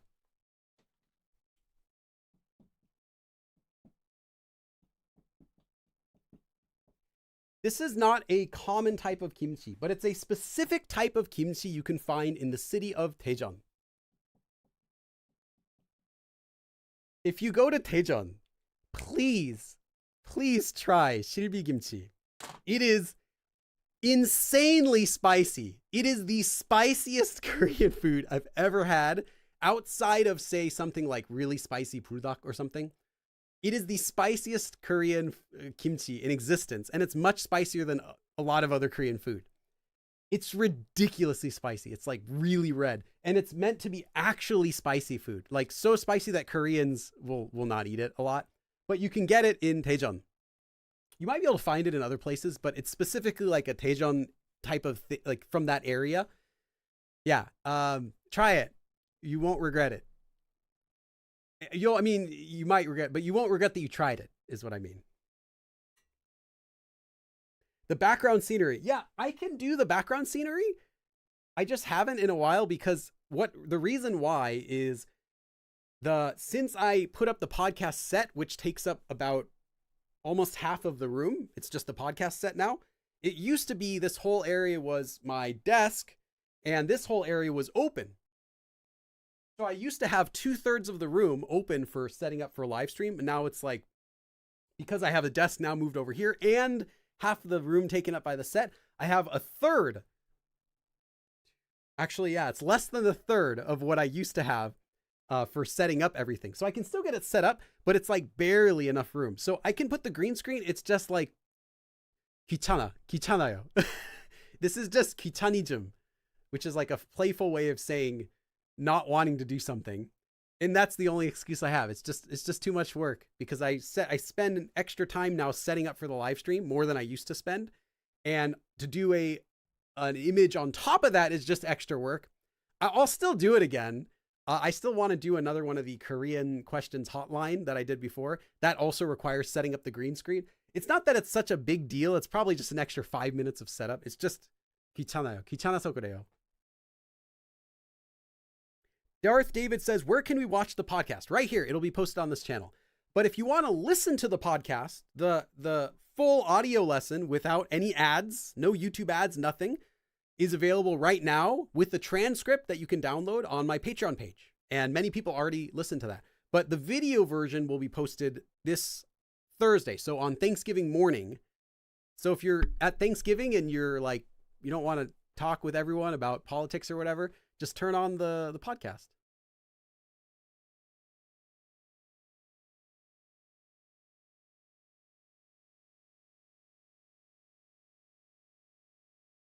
Monster X, yes. Oh, neurologist, sorry. Yeah, you asked about, that's right. You asked about koyo. Is it pretty much only spoken and not written? I find I hardly ever use it when spoken. As American, I find it awkward to use, I suppose. Yes, it is not only spoken, it's also written too, but it'll only be written in a spoken form. Like you're writing down something that you would say. Like in a text messaging app, you'd write it. The reason is because it doesn't have a formal feeling. It sounds like your sentence is not complete. It sounds like a spoken form. Even though, like I said, it's not rude, it's not casual or anything like that, but because it's not a complete thought, just using it implies that you're not done speaking. So, koyo, it's like, yeah, and I might say something else, but I'm just going to end right here. Like in English, we might do this by saying, yeah, and this, and and yada, yada, yada. Like you're implying there's more, but you're not saying it. And there are a lot of grammar forms like that in Korean that imply there's something else that you're not saying. And yeah, I think it's used pretty commonly. I don't use it very much. It's just not my style of speaking because personally, I don't like speaking in fragments like that much, but it is commonly used. Do you know if the Seoul grammar form is related to Seoul? Is not. No, it is not related to that. You could set up a goal. If total donations exceed a certain amount, the next video gets an image background. Okay, sure, I'll do that. Right now, since we had Ad Astra's gigantic support from earlier, we're already at 100. If we get, any day we get, I don't know what, 150? Should I just say 150? Then the next stream I'll do with a background. Although the next live class will be 2 Sundays from today. I don't think I'm going to do a regular live stream next Sunday, but we'll see if I change my mind. But there's no class scheduled for next Sunday. I think we could do that. I'll just arbitrarily say 150. But okay, let's see. I'll take a few more questions. I'll stick around here just till the bottom of the hour. But yeah, you were asking about the Seoul grammar form. Yeah, completely unrelated, but there are a lot of those types of homophones in Korean. So like the same sound, but a different meaning and unrelated. Did you have to take a special test to become a teacher? No. There is a Korean teacher certificate that you can get. Many Korean teachers in Korea will get it. But it's not essential for anything unless you wanted to work as a Korean teacher in Korea, then you'd put it on your resume. But I'm not applying for any Korean teaching jobs, so it would just be a waste of my time. It can be a personal flavor thing. I see. Last point. Is it more of a feminine grammar thing? I know what you're asking. Yes and no. Yes, because typically in Korea, females will tend to use softer vocabulary more often than males. Not to say that only females use softer grammar forms and stuff like that. Males also use softer grammar forms, but females typically use them more. Koyo is a bit of a softer grammar form, so yes, therefore more females would use it than males. But it's not like something where if you use it all the time, people will say like, oh, that guy talks like a girl. It's not one of those things. What would be one of those things would be intonation, I think. So if you are someone who's learning Korean and your main source of practicing Korean is from your girlfriend who's Korean, I can tell. Koreans can tell. not because of your word choice, but because of your intonation. So if you're practicing Korean, you want to practice listening to people who speak in a way that you would want to imitate more than other people that you wouldn't want to imitate. So if you are someone who feels like, you know what, I want to speak like this person, regardless of their gender or my gender, that's cool. Just make sure it's intentional. So if you feel like, oh, I really want to talk like, I really like how this guy sounds or how this girl sounds, great. Be aware though, who you pick is going to influence how you end up sounding as well. So for me, like my wife's Korean, if I were only speaking Korean with her and only hearing her Korean and no one else, then I would speak like her too. I don't. I speak like the other people that I listen to online, like YouTube channels and stuff like that. That's kind of where I grab some of my influence from. And then just the way that I normally speak anyway. What do Koreans think of sauerkraut? The ones that I've asked like it because it's essentially kimchi without spiciness. And Korea actually has, let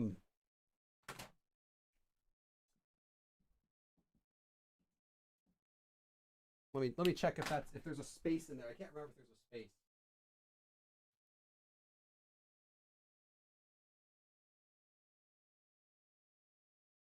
I don't think so. No. Just like this. Okay. Shingimchi. Shida is to be sour. So you can get sour kimchi in Korea. I love it. It's essentially just they let it get a little bit older before they stick it in the fridge and stop the fermentation. So you're left with kimchi that's a little bit sour. And again, it's still kind of spicy. But I found that Koreans tend to like sauerkraut. And also what's good is because they're similar, you can use kimchi in place of sauerkraut in a lot of recipes. So you can do, I kid you not, kimchi hot dogs are great. What you do is you don't just put hot kimchi and mustard, because mustard, I think, makes it a little bit too salty, a little bit too strong, since mustard's already really salty. So what you do is you do a like gyoza style mustard. Like the gyoza is the yellow mustard, like the spicy mustard kind of. You do a bit of gyoza, and then because that makes it too spicy, you add in some honey to kind of balance it out. So you do chopped kimchi, a little bit of gyoza, and then you add some honey on top of that. And there are variations of this, but it's really good. It's just like it was made for each other because it's the same sort of idea. But yeah, I think Koreans do like sauerkraut in general. Some things they don't like though, first is going to be root beer. They won't like root beer their first try. They'll like it eventually if they try it a bunch and they get used to it. But at first, you're not going to find Koreans that like root beer their first time. How much left for finishing all the Korean beginner grammar forms? I've already taught them. I'm not sure what your question is. Darth David said, quick tips on how to read more quickly. I actually filmed a video exactly about this, but because I have so many other videos I have to upload first, it's going to get, unfortunately, pushed back probably until like February or March. But children's books are fine. I wouldn't say like little children's books. I would say younger kid books. So like think like 8 to 10 years old, that sort of age, not like 1 to 2. Because those ones aren't necessarily going to be simpler. They're just shorter and they'll have lots of words you're not going to use. Like who needs to know like goo goo gaga, bouncy bouncy. Like these aren't words the beginner needs to know. But yeah, 8 or 10 years old, I think would probably be a little bit better and still simple and still entertaining to read. Do you have a Busan or Seoul accent?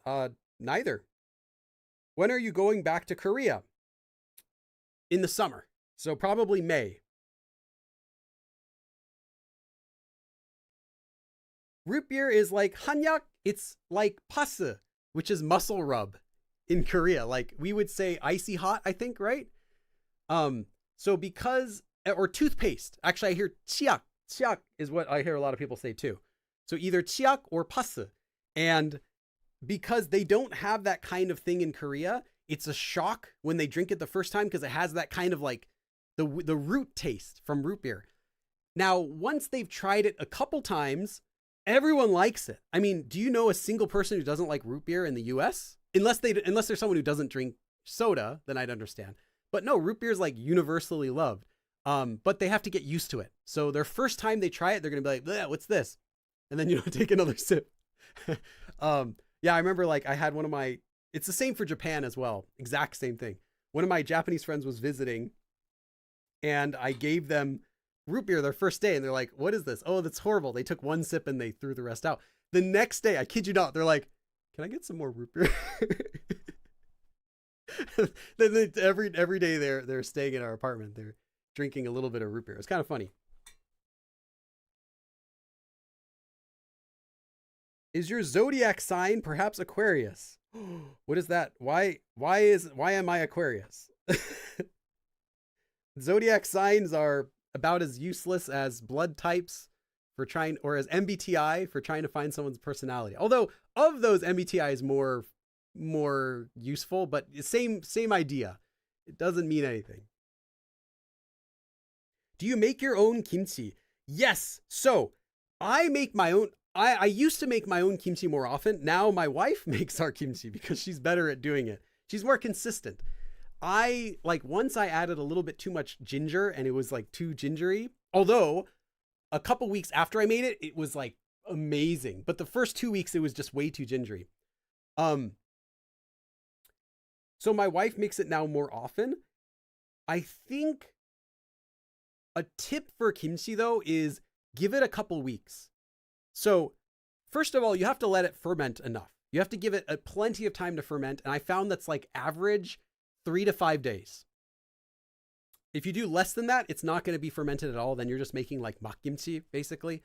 And if you do it too long, you're not even going to get shin kimchi. You're just going to get something else that's like kind of way too strong, like way too fermented and not that good. So after you've fermented enough, I think leave it in the fridge then after you've stopped it from fermenting for like a good 2 to 3 weeks. After about a few weeks, the most expensive kimchi and cheap kimchi start to taste kind of similar. But it's in that first week, the first few days when you make kimchi, that you can really tell a difference between, did they use higher quality ingredients? Like, did they actually use the Asian pear? Or did they cheap out and just use apple? Or did they not add anything? Did they put too much salt or too many red peppers or too much whatever? A lot of that stuff is noticeable at the beginning, but once it's gotten a little older, a couple weeks, I found you can't really tell that much between like store-bought stuff or homemade stuff. It'll taste a little different, but you can't tell which one's like higher quality after it's been a couple weeks. So maybe just let it sit longer in the fridge and be a little nicer on yourself. As far as like techniques that I remember, taste it while you're making it, because it's all safe to eat. You can taste it while you're making, I think, unless you're not supposed to have raw rice flour. But anyway, you can taste it while you're making it and adjust the amounts that you're adding as you go, because there aren't like exact recipes for making most Korean foods. They're all kind of like whatever the mom or dad or whatever wanted to put in. Typically the mom would be making it, whatever the mom or grandmother wanted to put in it and how much they wanted it. It's always judged by how it tastes. So when you're making it, it's common that people will taste it along the way. Grab some chopsticks, taste it, be like, oh, I need to add more of this, or I needed more of this, and kind of do that along the way. The other thing is make sure that it gets not completely, make sure that you wash off all of the salt when you are doing like the process where you dry it out with salt. Because when you put it back in to the sauce, which has salt and stuff, it's going to get overly salty if you didn't do that correctly. I messed up one time doing that. Besides that though, yeah, that's the biggest one. Cabbage in season. I almost forgot to tell you this. Get cabbage when it goes on sale.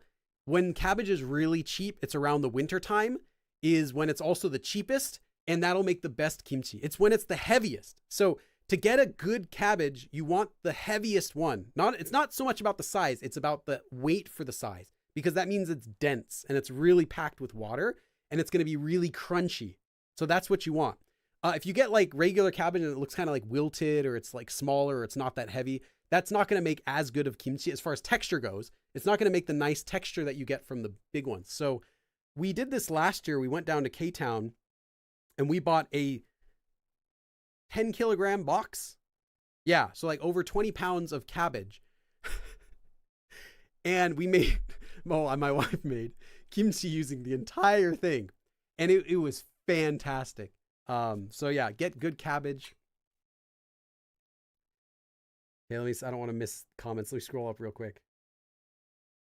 Kat says you gave Korean students root beer. Yeah, I'm curious what they thought about it. Yes, a little bit of this, a little bit of that. That's how they do recipes in Korea. You'll find that most recipes in Korea do not list out like milligrams or grams or anything like that. It's always 한 숟갈, like 1 spoon, or like 적당히, which means the right amount. It's like, what?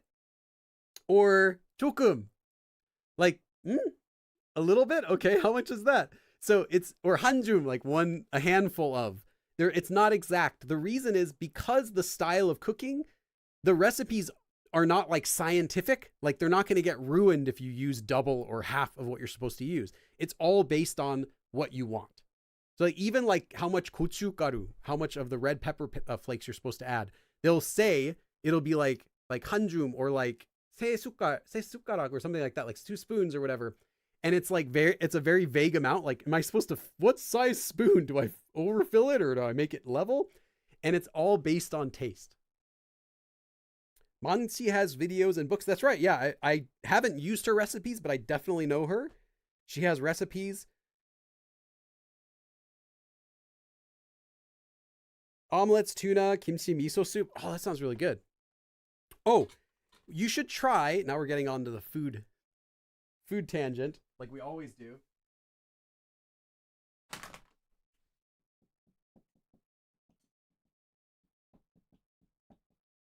Anyone who hates spam, please give this a try. Give it a second chance as spam kimchi. So what it is you take a can of spam and you chop it up into little cubes. So I'd say like 1 centimeter by 1 centimeter cube. You can do bigger, but whatever, about there. Just make little cubes. Fry it in a frying pan. You don't need to add any oil. It's got plenty of that. Fry it until it's kind of crispy, a little bit. And then add in a bunch of chopped kimchi, about equal to how much spam you had, or maybe more. Fry that together with the spam. Use a wok if you have it, because it's going to kind of spray a little bit. Wooden spoon, mix it all up, fry it until the kimchi is kind of like a little bit roasted, like it turns a little bit brown and the edges kind of get a little crispy and the spam is completely crispy on the outside. Take a big spoon of that after it's cooked, get a fresh bowl of rice, put it on top, get like a lot of it. You can mix it in and eat it. That's called spam kimchi and it's fabulous. Very easy to make. I recommend trying that with your kimchi. It's one of my favorite things to make with kimchi. I just don't do it that often because it's not very good for you, but it tastes good. How'd you learn Japanese? Did you use a book? I used books, but I also, early on, I realized I'm not going to learn Japanese unless I'm actually using it. So I did tons of listening practice and tons of speaking practice. And I would chat. I had lots of online friends at the time. I had friends at my college I could practice with. That's how I actually got into Korean, because I had so many Japanese friends that when some of them were friends with Koreans and I would meet the same ones, I would meet them together at the cafeteria at the lunch tables. So I got introduced into Koreans that way. My school wouldn't let me teach about it because of the name. Yeah, people are, turned off by the name because it has beer in it. But the funny thing is it was never meant to be a drink like that. The guy who made it just made that name so that minors he was marketing it for would think it was okay to drink, because they didn't think like just soda or tea or whatever. Like they didn't want to have something that didn't sound manly. So that's why he called it that. It never had anything to do with that from the beginning. Costco is carrying gochujang spam. Oh, they do have gochu 참치. So gochu flavored tuna cans. Costco did have those. I don't know if they still do, but they did. And I bought several years ago, I bought 3 of those boxes. I think I still have like 1 or 2 cans left, or maybe we just finished them last month. Anyway, yeah, really good. I dial down the gochugaru. Yeah, be careful with that. You might end up with something a little bit too spicy. Is this the same hat? No. I have another hat. I don't use the original hat so much just because I was so worried that I would ruin it. So I still have the original shirt, the original hat, the original undershirt. I still have all those in my closet right there. But I more often use this one, which is easier to replace. This one, you can still sometimes find it. I have one in the US. I have one duplicate in Korea right now. The shirt is very similar to the original one, but different company. So yeah, I have multiples.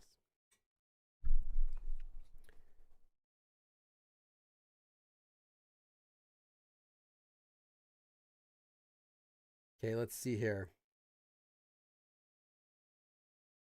Kimchi 말고요. Oh, I noticed that Keith used kimchi 말고요, not kimchi. Stop with the kimchi. Foodie chat with Billy. We always end up talking about food. No matter what the topic is, it always devolves back into talking about food, right? Just going to scroll up, see if I missed any.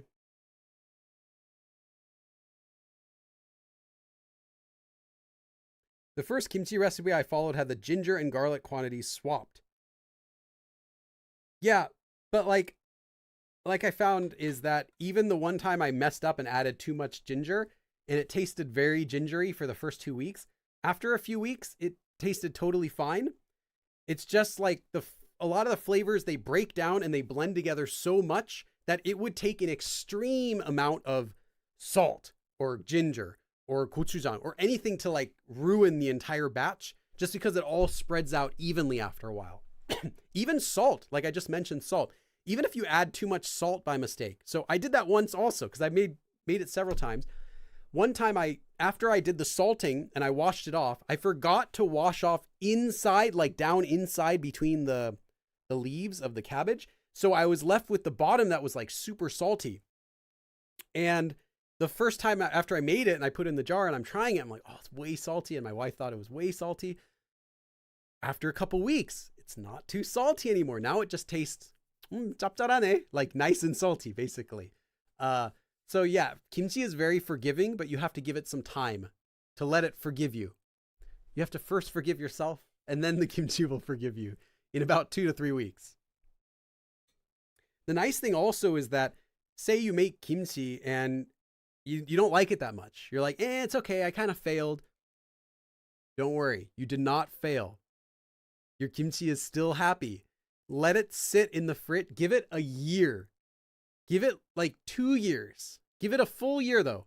Let it sit in the back of your fridge. Forget about it. Pretend it never existed. Take it out a year later. It's going to taste a little bit different. It's going to be softer. It's going to have like a deeper flavor. It's not going to have that like salty, like crunchy flavor anymore. Put it in soup and it gets a new life. Or fry it. Just as good. You can fry it and serve it with samgyeopsal. Fry it together, and kimchi is great about that. It doesn't really care too much. It doesn't need to be babied, which is probably why it's such a popular dish to make. Is just it doesn't care what you do. It doesn't care if you did it correctly, messed up too much of this, not enough that, leaved it for too long. It's good. I even had 3-year-old kimchi once before. Because I used to live at my mom's place, and when I was living at her place, I bought a big jar of kimchi that I had in her fridge, and I had it like closed, wrapped in saran wrap, wrapped in a plastic bag that was sealed, like everything. It was completely separate in her fridge, and I left it there, and then I went off to college, and I came back 3 years later, and it was still there, and it still tasted good. So yeah.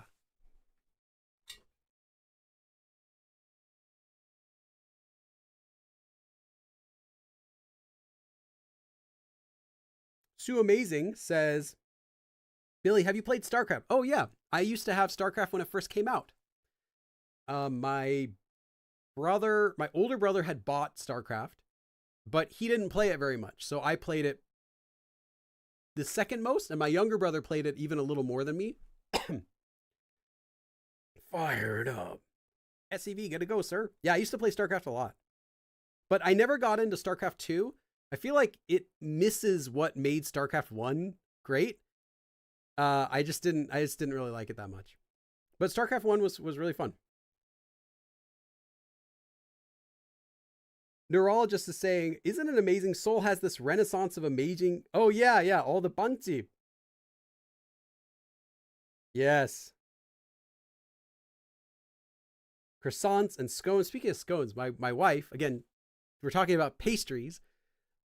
She does like the best lemon scone I've ever had.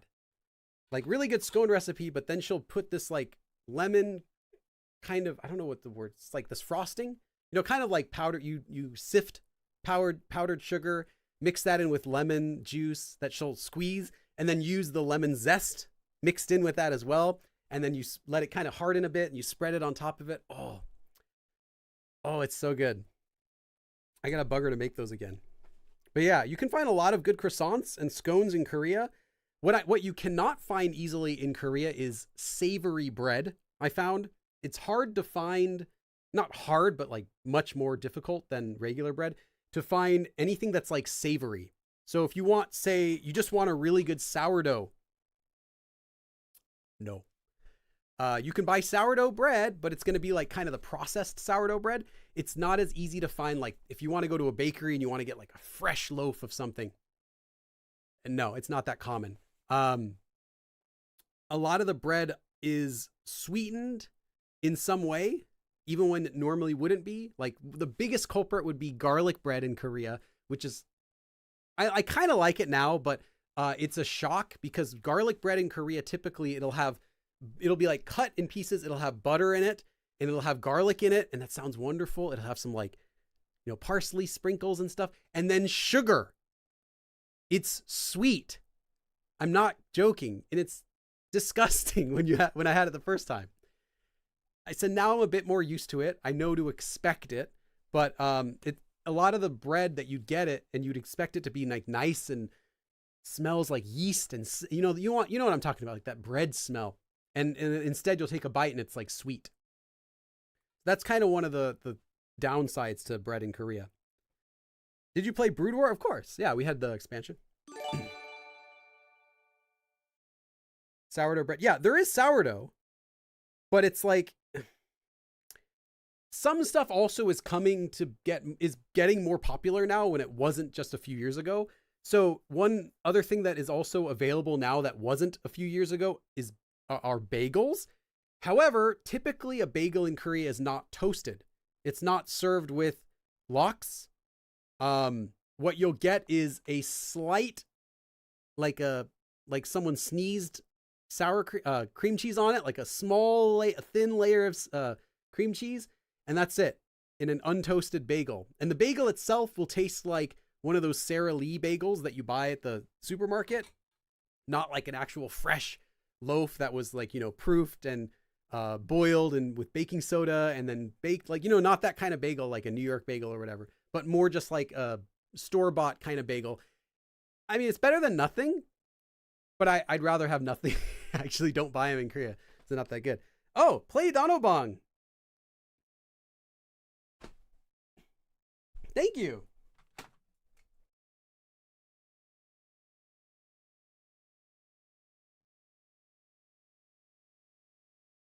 I have to write everyone's name. Well, I didn't write that clearly. Everyone's name's bigger than the last. So in honor of the podcast. Thank you. Yeah, the podcast will be on Thanksgiving for the first video episode. I guarantee you will like it or your money back. It's free, but if you paid for it, don't pay for the podcast. But yeah, it'll be free on YouTube. Garlic bread is like cheesecake bread with garlic. Yeah, it's kind of like cheesecake. And it's good if you expect it to be like that, then it can be enjoyable, but I don't really like it that much. I want my garlic bread to be savory, completely void of any sugar. I want to taste the garlic and the butter on it. I found a bakery in Seoul that had such good sourdough. Oh yeah. So there are bakeries where you can get savory bread, and there are places even that you can get like a real bagel. It's just very rare. It's not like a regular bakery will sell that, is what I mean. You can You can always find that though. If you search, you can always find that stuff anyway. It's just not the norm.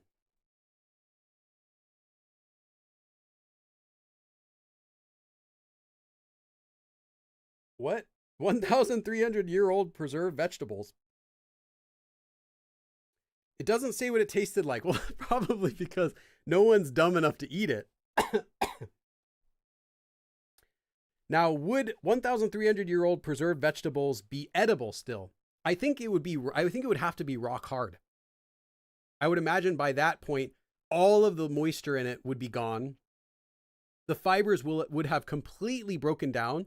So there's not going to be any sort of, it'll be like chewing on like a hard sponge, I think, no matter what it is. I can't imagine it would be safe to eat because it's going to have like dirt in it.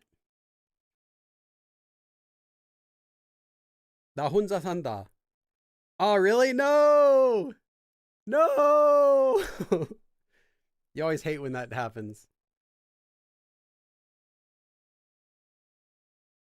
Did Seoul ever open a kosher market? I'm sure if you go to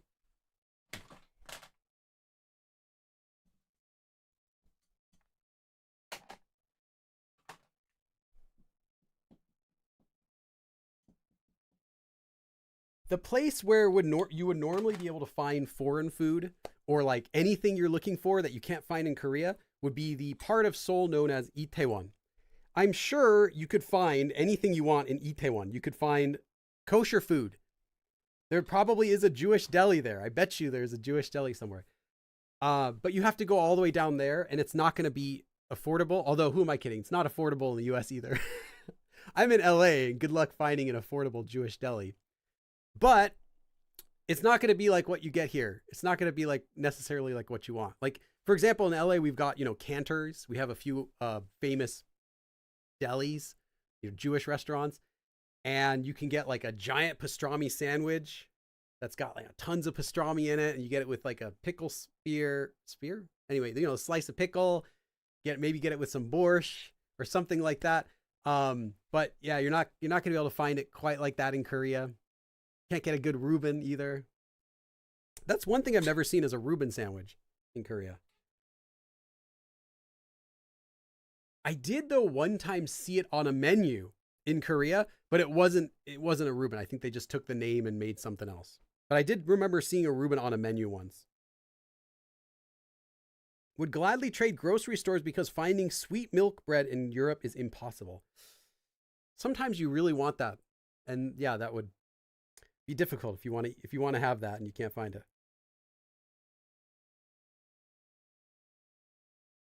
I'm surprised they did not at least say what it smelled like.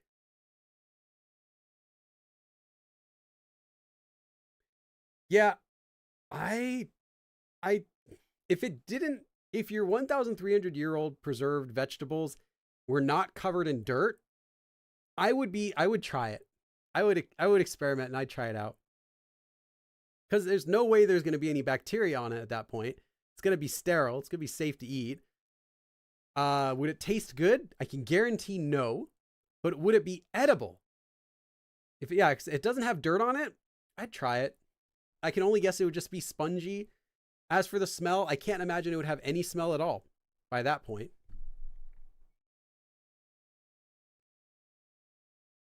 Brent's. Yeah, Brent's good too. Isn't that Reseda?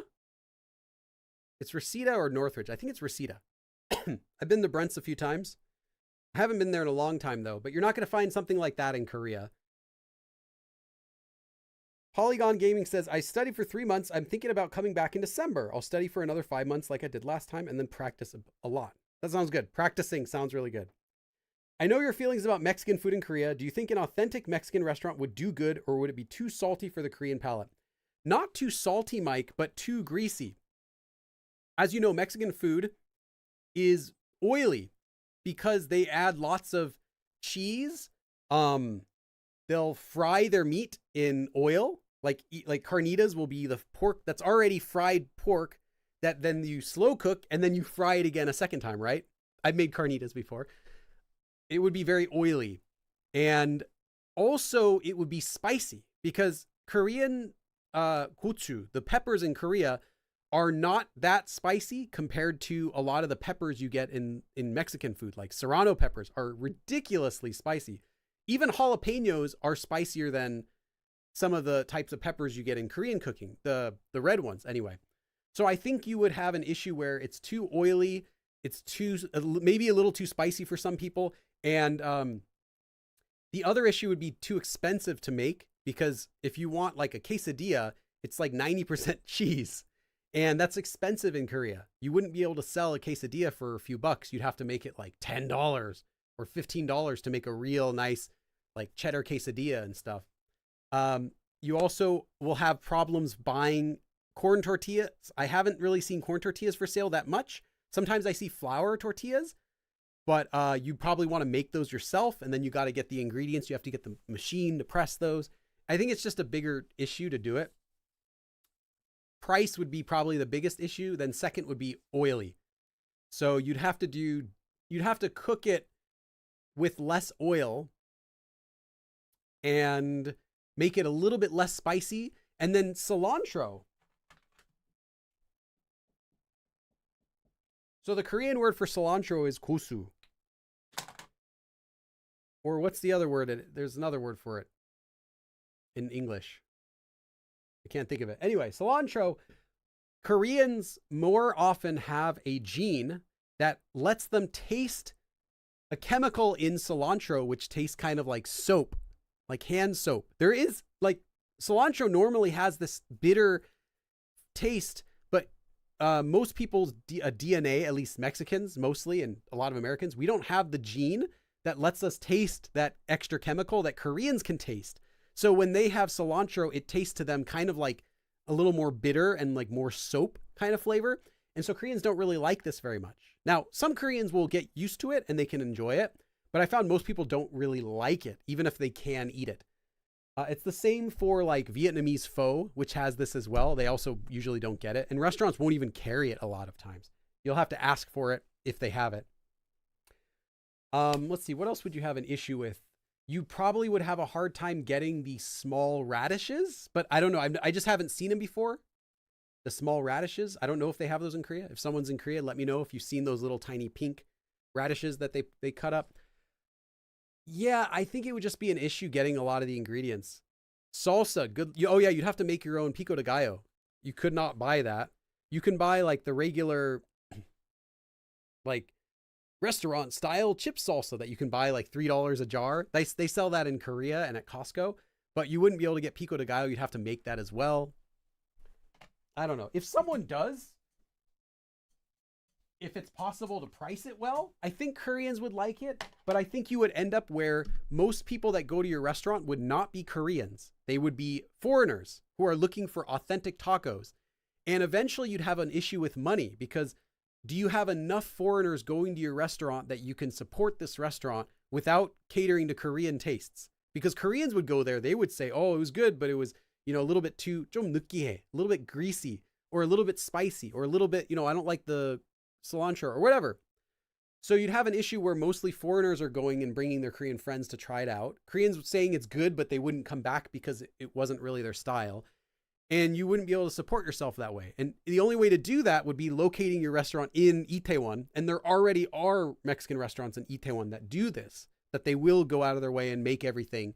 They'll just give you smaller portions and they'll price it more. Coriander. Yeah, coriander. Thank you. I knew there was another word for it.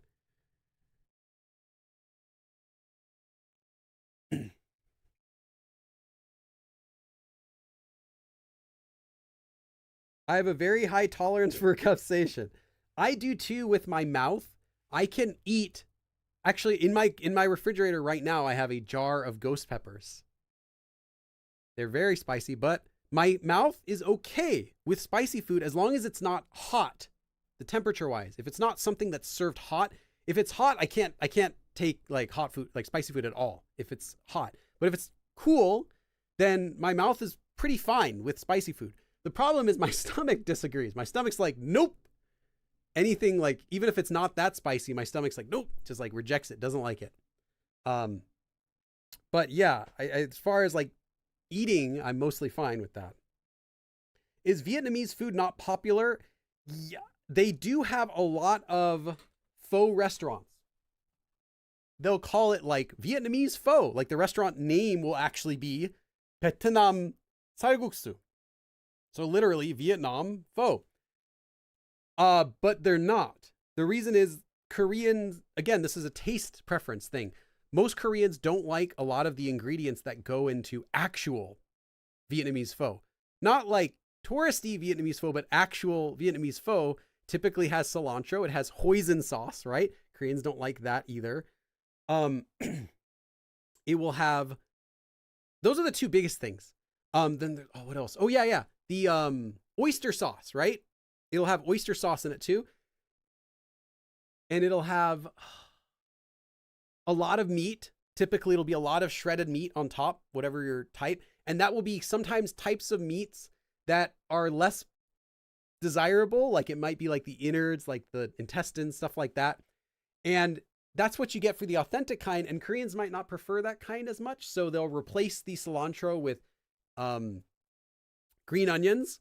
They'll reduce the amount of meat you get. They'll remove the hoisin sauce and they'll instead make a different type of soup base. So you end up with all these like different flavors. There are no fish balls, so you'll have something else with it. I don't know. I think they're both good, but I much prefer the authentic one. But I've never found the authentic one in Korea yet. I've had Koreans tell me to my face that they have tried Vietnamese pho in Korea, and then I'll look up that exact same restaurant they tell me, and it's not Vietnamese pho. So I'm sure it exists somewhere, but I've never found it yet. If anyone's had real Vietnamese pho in Korea, I actually would like to get it because I really like pho, but I haven't been able to have it when I'm in Korea.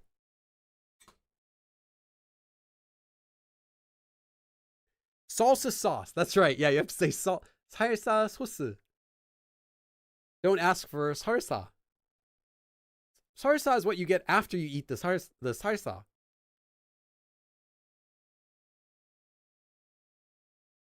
What's the best way to fake fluency? By just letting them talk and by guiding the conversation. If you talk, you have to make sure the only thing you say when you talk is a question. Now you know how to spot it. If someone's having a conversation and the only thing they're saying is questions, they might not be fluent. Yeah, faux.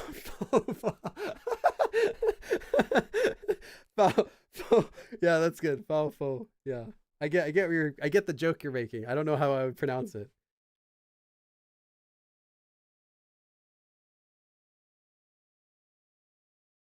Cheddar cheese. Okay, I think that's enough for today. We're just talking about food now. Thank you everyone for coming. I'll stop it here. Again, there's no live class next Sunday. I might do a live stream. Probably not, but I could. But there's not a class next Sunday. There will be a class the Sunday after. This week, starting from tomorrow, you're going to get the Monster X series.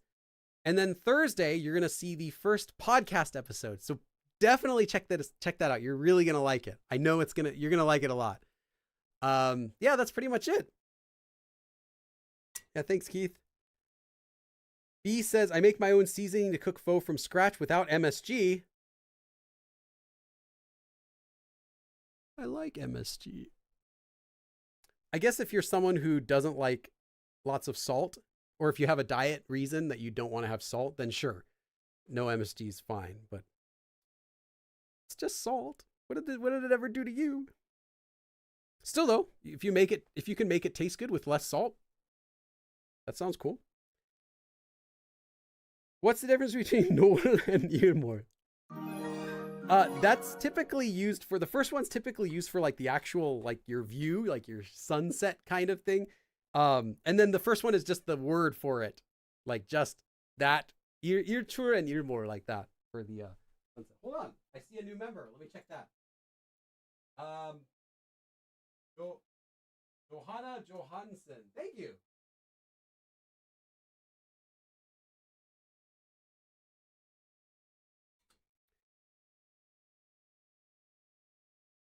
Yes. Looking forward to the Monster series. Yeah, Monster X, that's right.